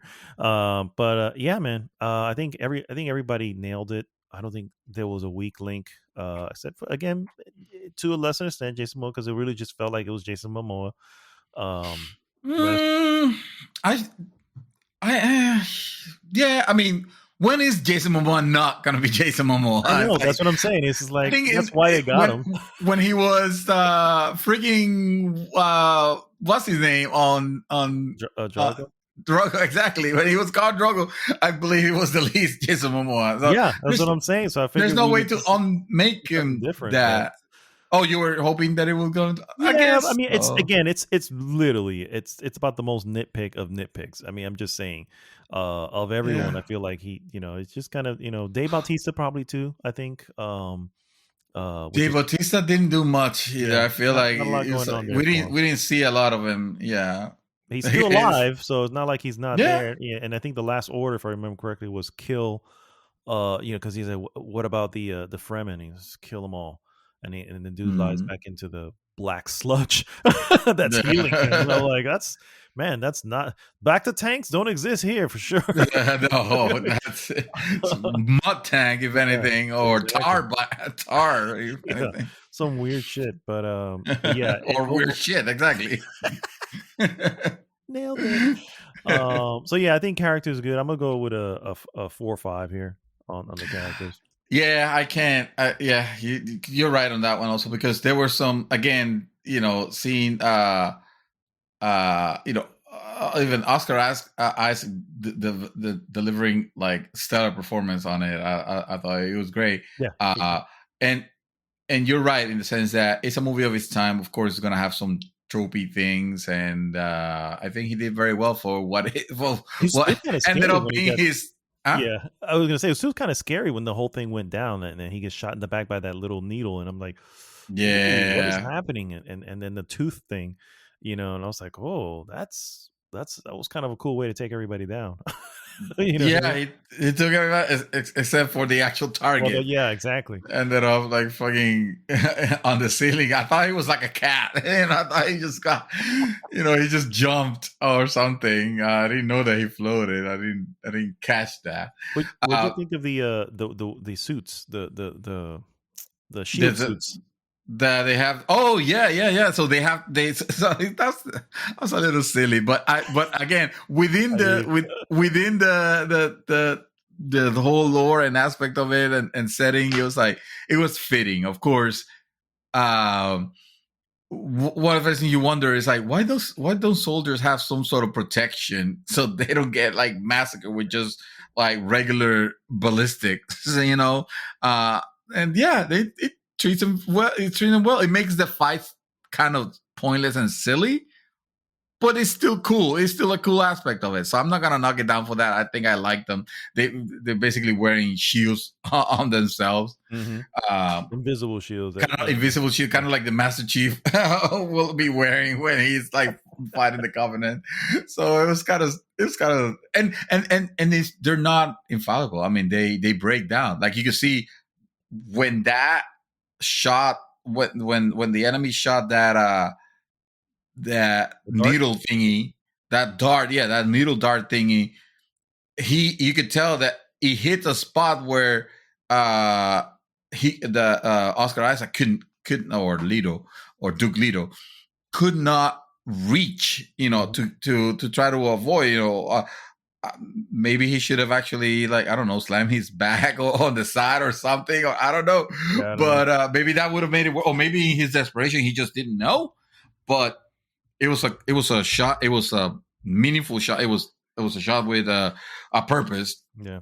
And it eventually got through his defenses and hit him, and it was pretty much paralyzed him at that point. Pretty much. It was very cool. Very like I said, it left me like, oh man. I think you kind of already obviously know that was coming, but it still left me like, oh man, that's such a you didn't want to see, especially move, like, oh, get it, hurry, get it, and well, he's not. You're not ready to see him gone on the middle of part one. Leave it for the end at the very least. Give me a cliffhanger or something. Just don't take.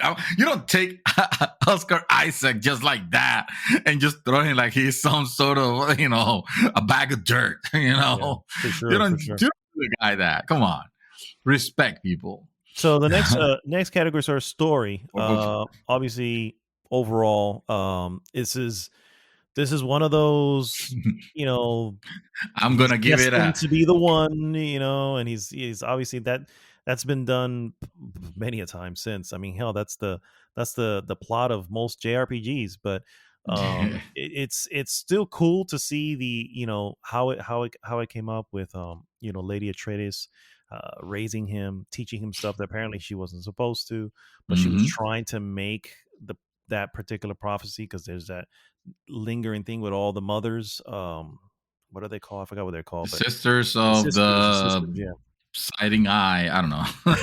Yeah.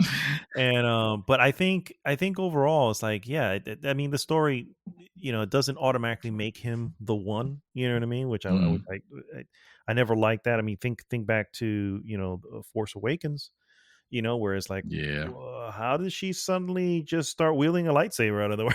You know what I mean? It's like, no. That's where we're getting, though, because the story is as old as that story of Star Wars. Basically, even older. So that's exactly where we're going. So I will give the story itself. I mean, it's not really, I liked it. I still like the story, but it's not really changing much. So I'm just going to throw a 3 onto the story for you. All right. For that one. How you feel about that? I'm good. I mean, same way. I feel like it is going towards that, but it's not its fault. Like, what do we want to change it? No, because then it wouldn't be Dune. So I feel like the steps that they take to tell that story, they worked very well for it. Way better than the first one, let me tell you. Yeah. So why? But I'm still gonna rate it DNF for did not finish. And hey, fair enough. No, we'll wait to until they do. How about that one? Yes. TBD. No, they failed the score. Sorry, they not finished. Nope, not even it. Okay, fair enough. All right, reviewers tilt, sir. I've honestly... Wait, was story and writing? Story and writing was one.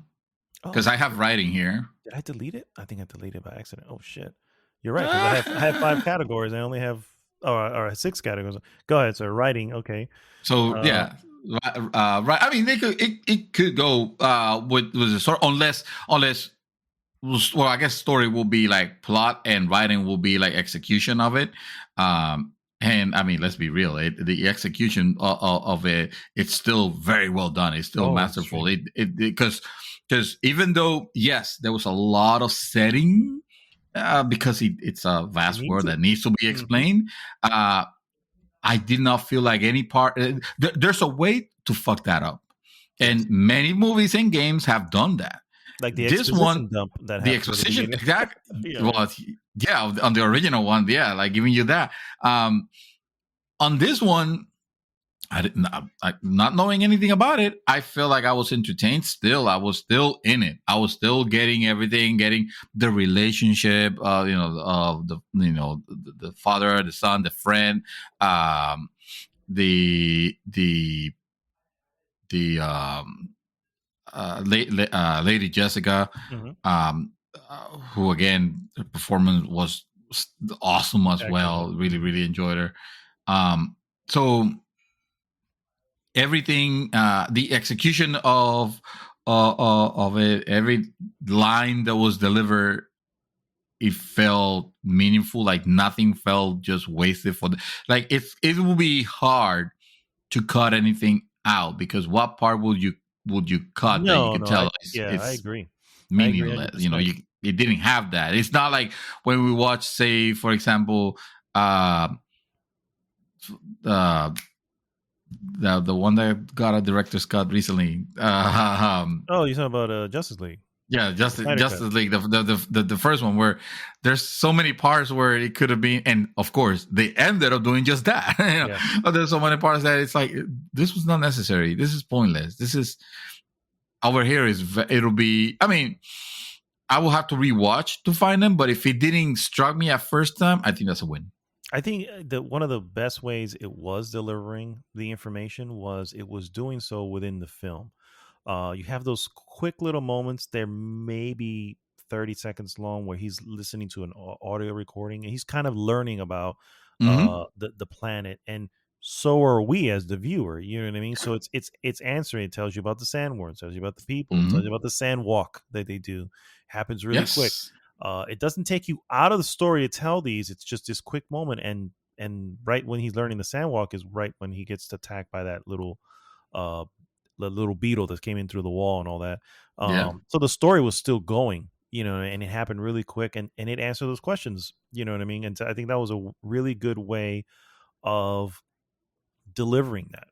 Delivering that little bit of information while not taking you out of the story, not putting somebody's face, disembodied voice and a screen just going, so here's what's going to happen, so yeah, I think it was, and of course the source material itself, the director had said whenever there was a concern or question, they consistently went back to the book. Okay, let's look at this. It became their Bible, is what he said. That's the best way to do it. Oh, absolutely. Rather than just try to interpret or reinterpret it into your own means or whatever. That's the way. Yeah.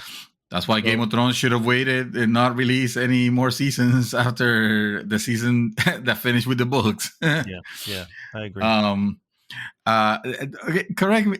The sideline here, but about Doom still. But was it me, or was the scene where the son and his mother, obviously Lady Jessica, had to change into, they're in the desert already and they have to change into the suits, exactly and they have to it brought someone here also brought that up, so. Wasn't that a little uncomfortable?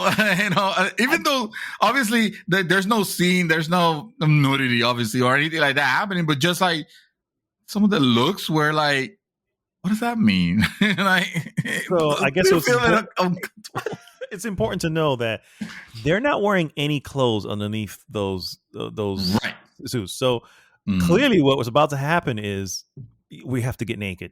You know what I'm saying? And regardless, that's my mom. I don't know how you feel, but I'd feel pretty awkward having to do this near my mom. So, and I have a feeling she would too. So, okay. That's why I was just like, that's exactly what I told my wife. I was like, honey, they have to get naked to get into these suits. They're not taking clothes. They're not even taking underwear. By the way, yes, they shit and pee in these suits. You know what I mean? So, just FYI. So that means they're naked. Yeah. All right. So that is a very.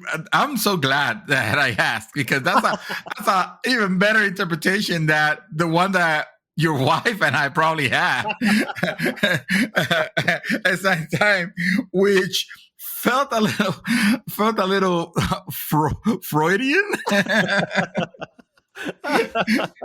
Oh my god, you guys are so funny. Because she did the same, and I don't get me wrong. It's not like I didn't notice it, but I was just like, I stopped for a second and go, so what are they about to do? Oh, they got to get into the suits. Okay, well, I guess that's kind of awkward, and it didn't even linger that long on it. You know what I mean? No, it didn't.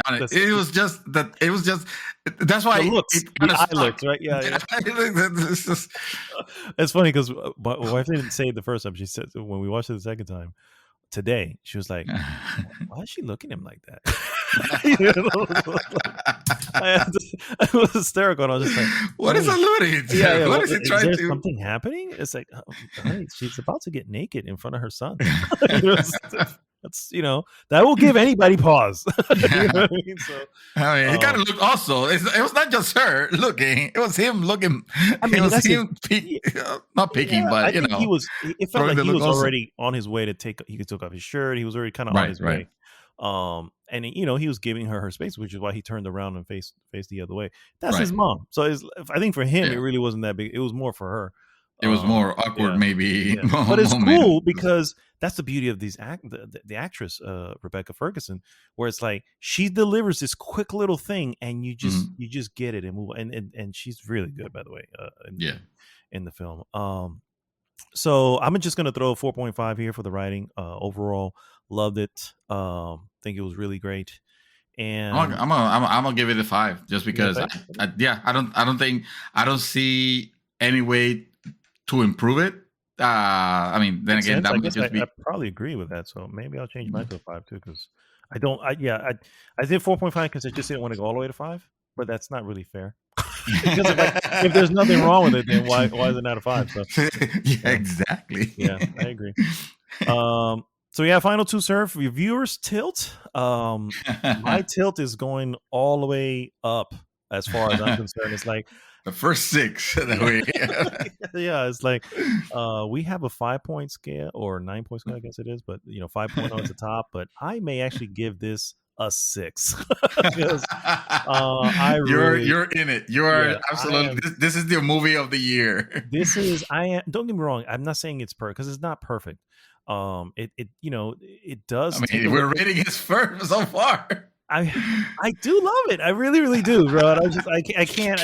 Nothing wrong with that. Okay, I don't know why. I feel like I need to, justify it or whatever. But yeah, I really do enjoy. I really, really did, and which really built the fear even more in me when I was like, "Oh my god, please let part 2 happen." You know what I mean? I was like, I need this to finish. Better.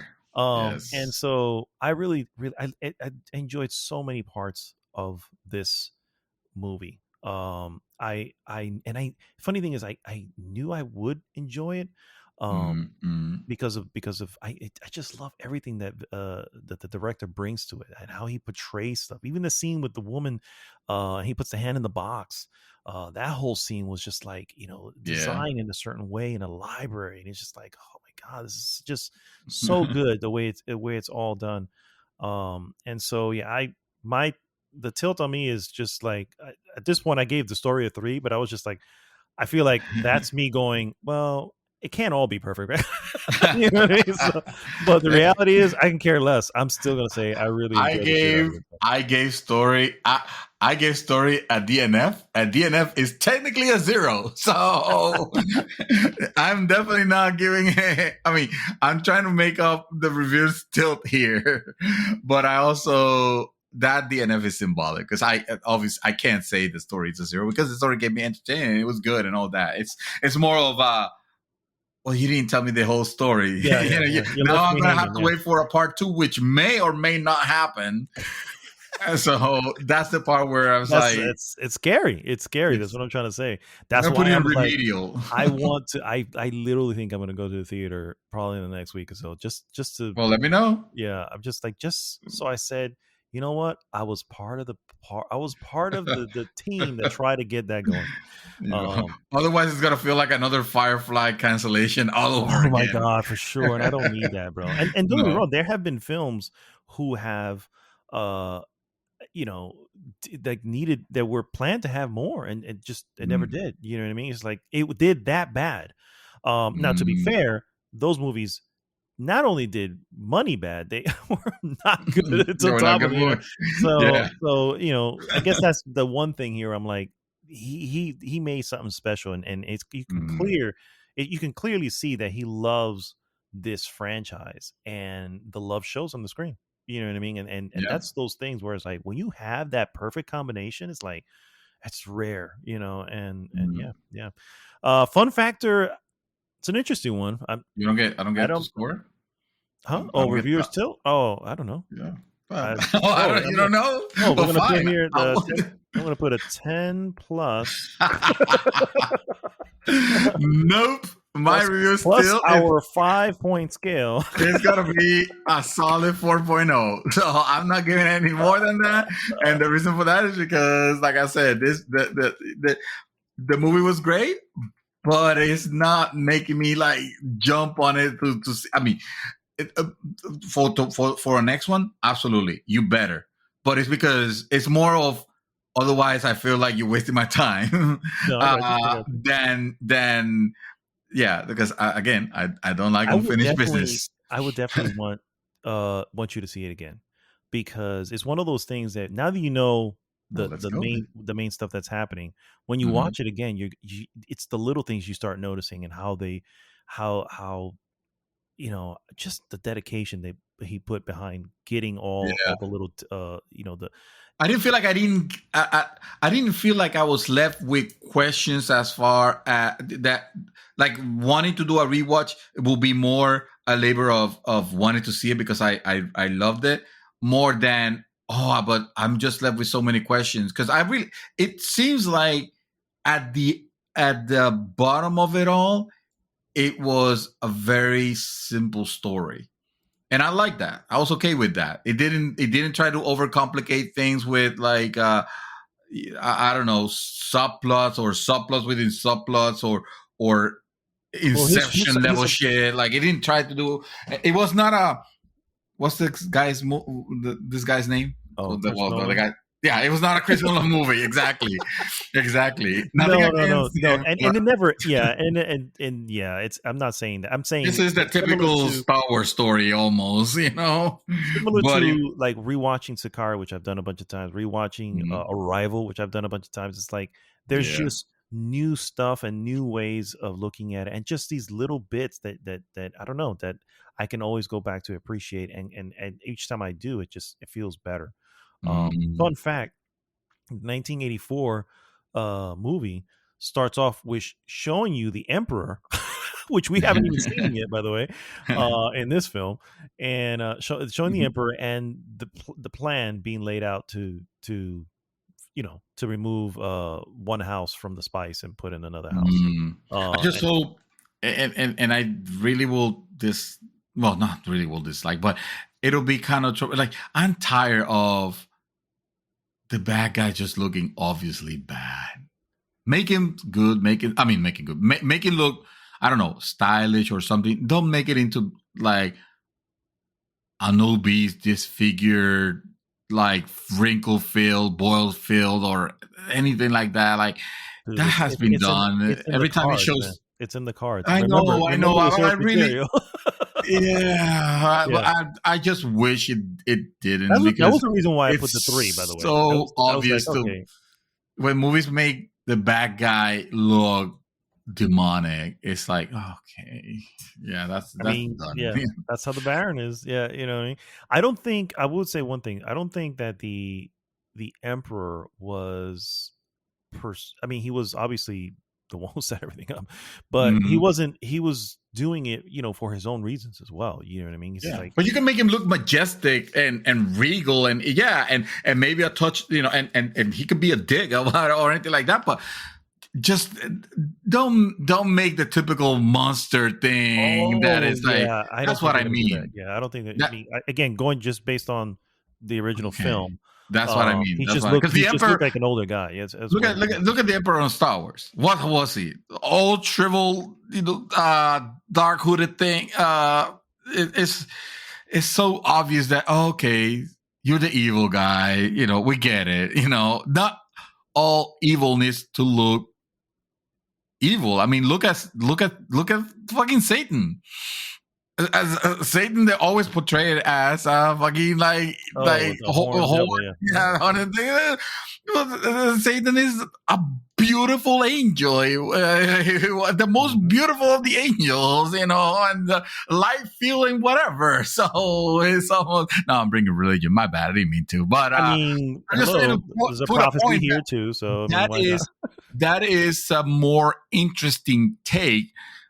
I mean, look at Bayonetta. You know, it's say the lore is trash. I get that, but the enemy was just beautiful beings. I'm not saying that Dune should do a beautiful thing. I'm not saying that. What I'm saying, but yeah, it's just saying if he's an emperor, make him a mean. Yeah, it could be fucking mean. It could look fucking like respect from fear, but don't make freaking monster, you know, that is meant to be the thing that rules the galaxy, because that's kind of done already and overdone. So anyway, sorry, I didn't mean to go off on a tangent. No, you're fine. I was gonna just share with you what the Emperor looked like in the other one, and you'll see. Just it looks like a guy, you know, in a military dress. You know what I mean? Oh, okay. He looks more like Tarkin. Grand Moff Tarkin. Like Tarkin? Okay. Yeah, that's what he looks like. Yeah, I just sent you the picture. Hey, there's Grand Moff Tarkin has regality in him. Oh, for sure. So, I found him way more menacing than the Emperor. Even the Emperor something like that. Something like that for that era would have worked. I don't think it will work here. Over here, they will have to make him a little bit more. I don't know. A little bit more. Oh, no, you know what? I'm fine with this, actually. I mean, they'll obviously have an updated version, but that's what I'm trying to say. Right. The Emperor, I don't think is some sort of evil being. He's the one who's trying to keep, you know, things in order. You know what I mean? Right. And we all know that, you know, sometimes you have to. Now, did he set them up for that? Yes, but that's because House Atreus was known to be favored higher than the Emperor. You know what I mean? And he saw it as a threat. Yeah, as a threat. Yeah, and. If you're emperor, you kind of have to put things in order. You know what I mean? Yes. So it's like, as long as they can portray it in a certain way. Yeah. I agree. Sir, with fun factor, I really don't. I mean, not that it's not fun, but fun doesn't, you know, I don't equate fun with Dune.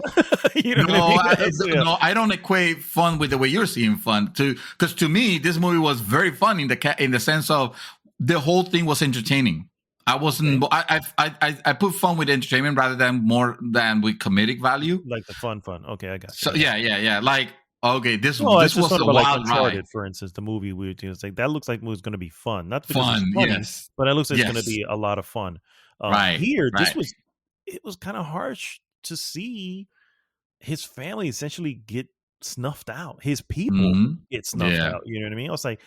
And not, you know, again, that's why I compared it a little bit to Game of Thrones. I was like, this is some harsh shit. Again, I knew it was coming, but it was done in a way where I was like, and then the doctor who set up the whole thing, who betrayed, I was like, dude, did you really think he wasn't going to kill you? You know, I was like, you should just go, bro. Yeah. But anyway, yeah, I see what you're saying with it, and I did have fun. I love the scenes with with the fighting and the fighting was good. The ship was great. It was not overused. It was not a whole lot either. It was not, you know.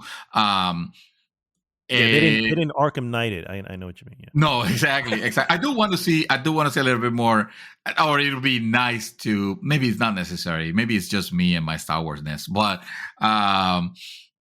yeah, the whole thing was a very fun ride to be taken on. And when you consider that it's a movie that it doesn't give you the full story, it just tells you the story up to one point, and it doesn't even feel like it's the point of I guess a cliffhanger in the sense that yes and no. Like it doesn't feel like I didn't think that movie ended in a particularly super interesting section. Just knowing what was happening and knowing where things were going was more interesting than Oh man, did you see how it ended? Like, well, the ending is Well, it's not you're not gonna walk away with that and feeling that way at the ending. yeah, But what it was the not. It was what the not fucking a New Hope, where even though it's part of the trilogy, like that's a fucking ending. Death Star that blew was up. This is a fucking ending. No, this one was more of where part one is done. And now we'll see if our bosses will greenlight part 2. All right, so pray for us. It was also a good part of like in the story, because him right before he fights the guy, what the hell is his name? Oh, I don't remember the name. Jameis. Well, Right he was. before he fights Jameis, Uh, he's been listening to a voice that's speaking to him, and is saying, mm, in order for you to, in order for I can't remember the name of the one, the one they kept calling it. In order for the one to come, Al Jalai. yeah, uh, El Jalai. No, I don't know. I don't know. I remember what it was. Yeah, but in order for that one to come, Paul Atreides must die, and in order for you to die, you need to take a life. You know what I mean? Right. It said it. Not. I'm paraphrasing. You need to be. You need to become a man. Correct. Yeah. You need to take And a so man. obviously that fight happens, and Mm, he's ready to go with them. The mom, lady Jessica's just like, no, we got to get off planet. And he's accepting the fact that no, my path leads into the desert, and that's mm, where we're gonna go. And so, because once we get into the desert scenes, that part of it, it's a whole different feel. mm, You know what I mean? So you're not gonna be in that beautiful palace and all these. No, you're in the desert and tunnels and stuff like that. So mhm. it's a whole different thing. So I'm actually pretty interested in seeing. But it was a perfect, maybe not the best place, but it made the most sense to say, okay, he's accepted that this is meant to happen, and now we're going. And then of course you have the moment where you see the person riding the sandworm in the desert, which was something that Yeah. we were about to see. Because And then and yes, she got fucking. I was like, oh my god, you of could see course. the hooks, yeah. But Of course, the movie was gonna do that to us. of It's course, like yeah. we don't even get to see that. You know what? I'm changing my fun factor down. I'm taking out from a from a 6 to a 5. Okay, fair enough. No, actually, in reality, it was more. It's more like a 4.5, because it was. I wasn't saying it was all good, and the movie had the decency to let me know from the very beginning, because that would have been the complaint, right? Mhm. If I would have, if this would have just been called Dune, and well, it is just called Dune, but let's say the movie didn't present me in any way that this was not gonna finish, and then it just ended that. Oh boy, we'll be having a different conversation I here. agree. I agree. Especially, yeah, I agree. Because I was like, wait, where's the one? He's supposed to become the one. Why are we not Yeah, seeing this? yeah. So yeah, no, I agree 100%. But Yeah, the movie doesn't to even be tell it, fair, doesn't it even end lays in a it to out. be continue. Well, yeah. But it does lay it out right. It doesn't have to, Right. right? Yes. Because it's all said in the beginning where it says part one. Yes. You don't have to see it to Exactly. be continued, because you go, well, of course, because Exactly. this We is already know. part one. Yeah, We already know. Yeah. yeah. And I can respect that, even though none of the marketing I made didn't that. see that either, bro. I was I just didn't like, see that. wait, I Oh. don't recall hearing. Again, taken aback by the moment I saw it, but also like, okay, good. They're gonna be able to tell the story correct. Yeah. And in my head, I went, that really is the only way. But damn it, no one said this. You know what I mean? I was You like, still trick me, and I don't yeah, like it. yeah, But yeah. I'm still gonna be, I'm still gonna be, excited about the next one, and yeah, this one, throughout the whole thing, I was entertained. It kind of sucked, or not. It was kind of a bummer not to have the whole thing on a 2.5 hour movie, but when you see what they have crafted, you sort of understand why Mhm. it was decided that way. And It needs the time to breathe, and I do give yeah, him credit for doing that. yeah, yeah. It needs that. Dude, That second one needs to be the ending, because fuck I trilogies. agree. I I agree don't want a 100%. trilogy. Yeah, I agree I 100%. don't care for that. I don't think it needs it, to be honest with you. I really No. think if you do another 2.5 240 movie, based on where we're leaving it off here, you got it. Mm-hmm. You'll have enough Yeah. to fill that in. So Yeah. all right. Well, that brings us to the end, sir. Did you want to give it an overall score or?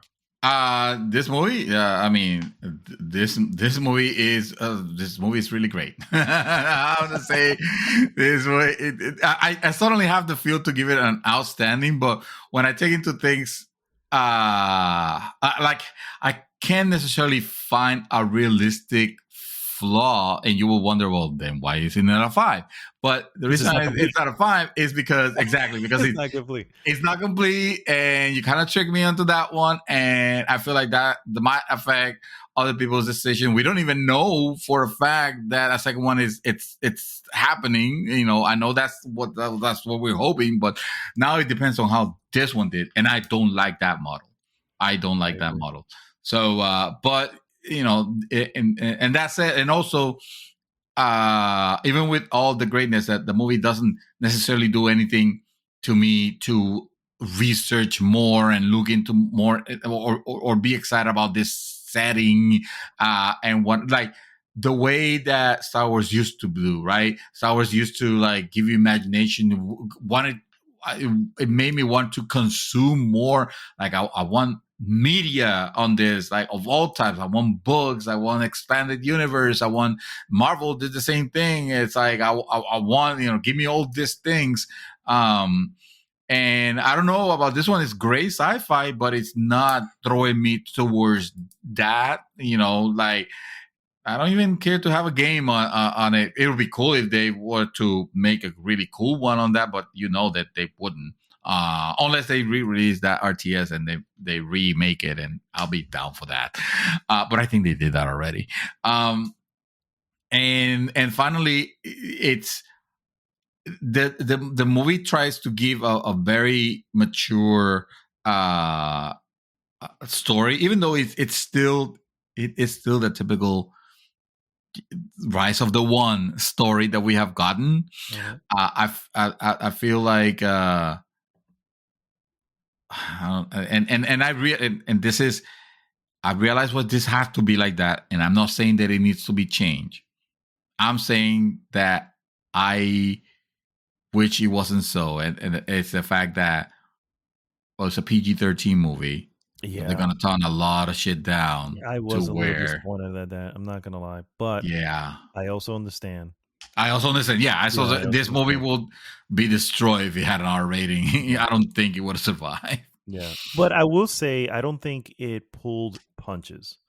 You know, it just pulled punches with certain core factor. Yes, some dude's head got cut off. Now he held it and dropped it on this. Yeah, show it for a hot second from a angled view, a little blurry because he's in the back. They used probably what it is. It missed it. Yeah, they used that a lot, which was really, really good. I was like, I like stuff like that because it just, you know, you don't always have to show. So sometimes the lack of showing it actually makes it even worse. You know what I mean? Yeah, but there's some aspects that you need to show, like the brutality of something doesn't translate when the person has no blood on them. Yeah, you know, some of those fights were either that or I missed it, or they disguised it in a way where they could tell the Motion Picture Association of America, no, that's not blood, that's sweat. You know, they sweat that color. You know, something like that. I don't know, like Mortal Kombat for Nintendo. Yes, exactly. Yeah, exactly. So that's the only thing that holds it from being like, you know, greatness. I honestly I'm going to give it a 4.5 as well overall. Mm-hmm. And the real reason is, yes, I was also taken aback by that, even though I wasn't as offended of it, because knowing that again cleared up. Okay, so we're going to do the story justice. Right. I do have Dune as an audiobook. I just never started it. Well, now it's downloaded. You know what I mean? I was like, oh yeah, this is now happening. You know what I mean? And I did really like the world, but I do also feel like they did not mention this was going to be a part 1, and I think that can come back to bite them, and it can come back to bite them as a thing that may not even lead to part 2. You know what I mean? And I feel like That's frustrating. If you tell people it's part one and going in, okay, we get it. Part one, all right. It's not, you don't need to keep that secret. It's like, I get it. This is going to be an epic story. So but yeah, but now he make like now tell me now I need confirmation that the second one is going to be the finale, because now I don't trust you. I guess, true. We need to know that, but again, based on where it's leaving off, you pretty much feel like it's there really isn't much more, unless they're going to add stuff. But no, there really isn't much more to the story at this point. Now it's just him, essentially, leading one, I guess. Becoming the one leading the Fremen to on I don't need to know. Yeah, remember, I haven't seen it, so I don't. Gosh, you should. I know what that's leading. I don't need you to give me a play-by-play. You should see at some point. No rush. No, definitely do not force this shit. But no, you should definitely, if you have a moment to catch it, just check out the first one. It really isn't. Oh, it's not good, but it's you can't even say it. It's the truth, bro. I think I laughed, but I laughed more out of who the hell thought that was going to make sense. I don't know, bro. I don't know. I can't recommend. I cannot in any way even laugh or recommend. You try, but it's not coming. Oh man, no, I can't. I can't support that statement, unfortunately. So, anyway. Thanks so much, guys, for tuning in to another awesome episode of GG's The Mouthful Podcast. As always, if you have not already, please go to goodgame.rocks. Join the conversation there. And, of course, please like, subscribe, and share the podcast with everyone. This is Mad Dog signing off this week saying, fear is the mind killer. Mr. Santos, Dreamy Twister, take it. I don't have anything as deep to quote, but I will state fact, and that is that Zendaya is a wonderful human being, and I need to see any and every movie where she is in, because she is just awesome. That's all. I 100% get behind that statement. And yeah, a movie with Zendaya immediately becomes the best. Yeah, and this one didn't have enough. That's why it got 4.5. Yep, there you go. That's more the problem than anything else. Yes, exactly.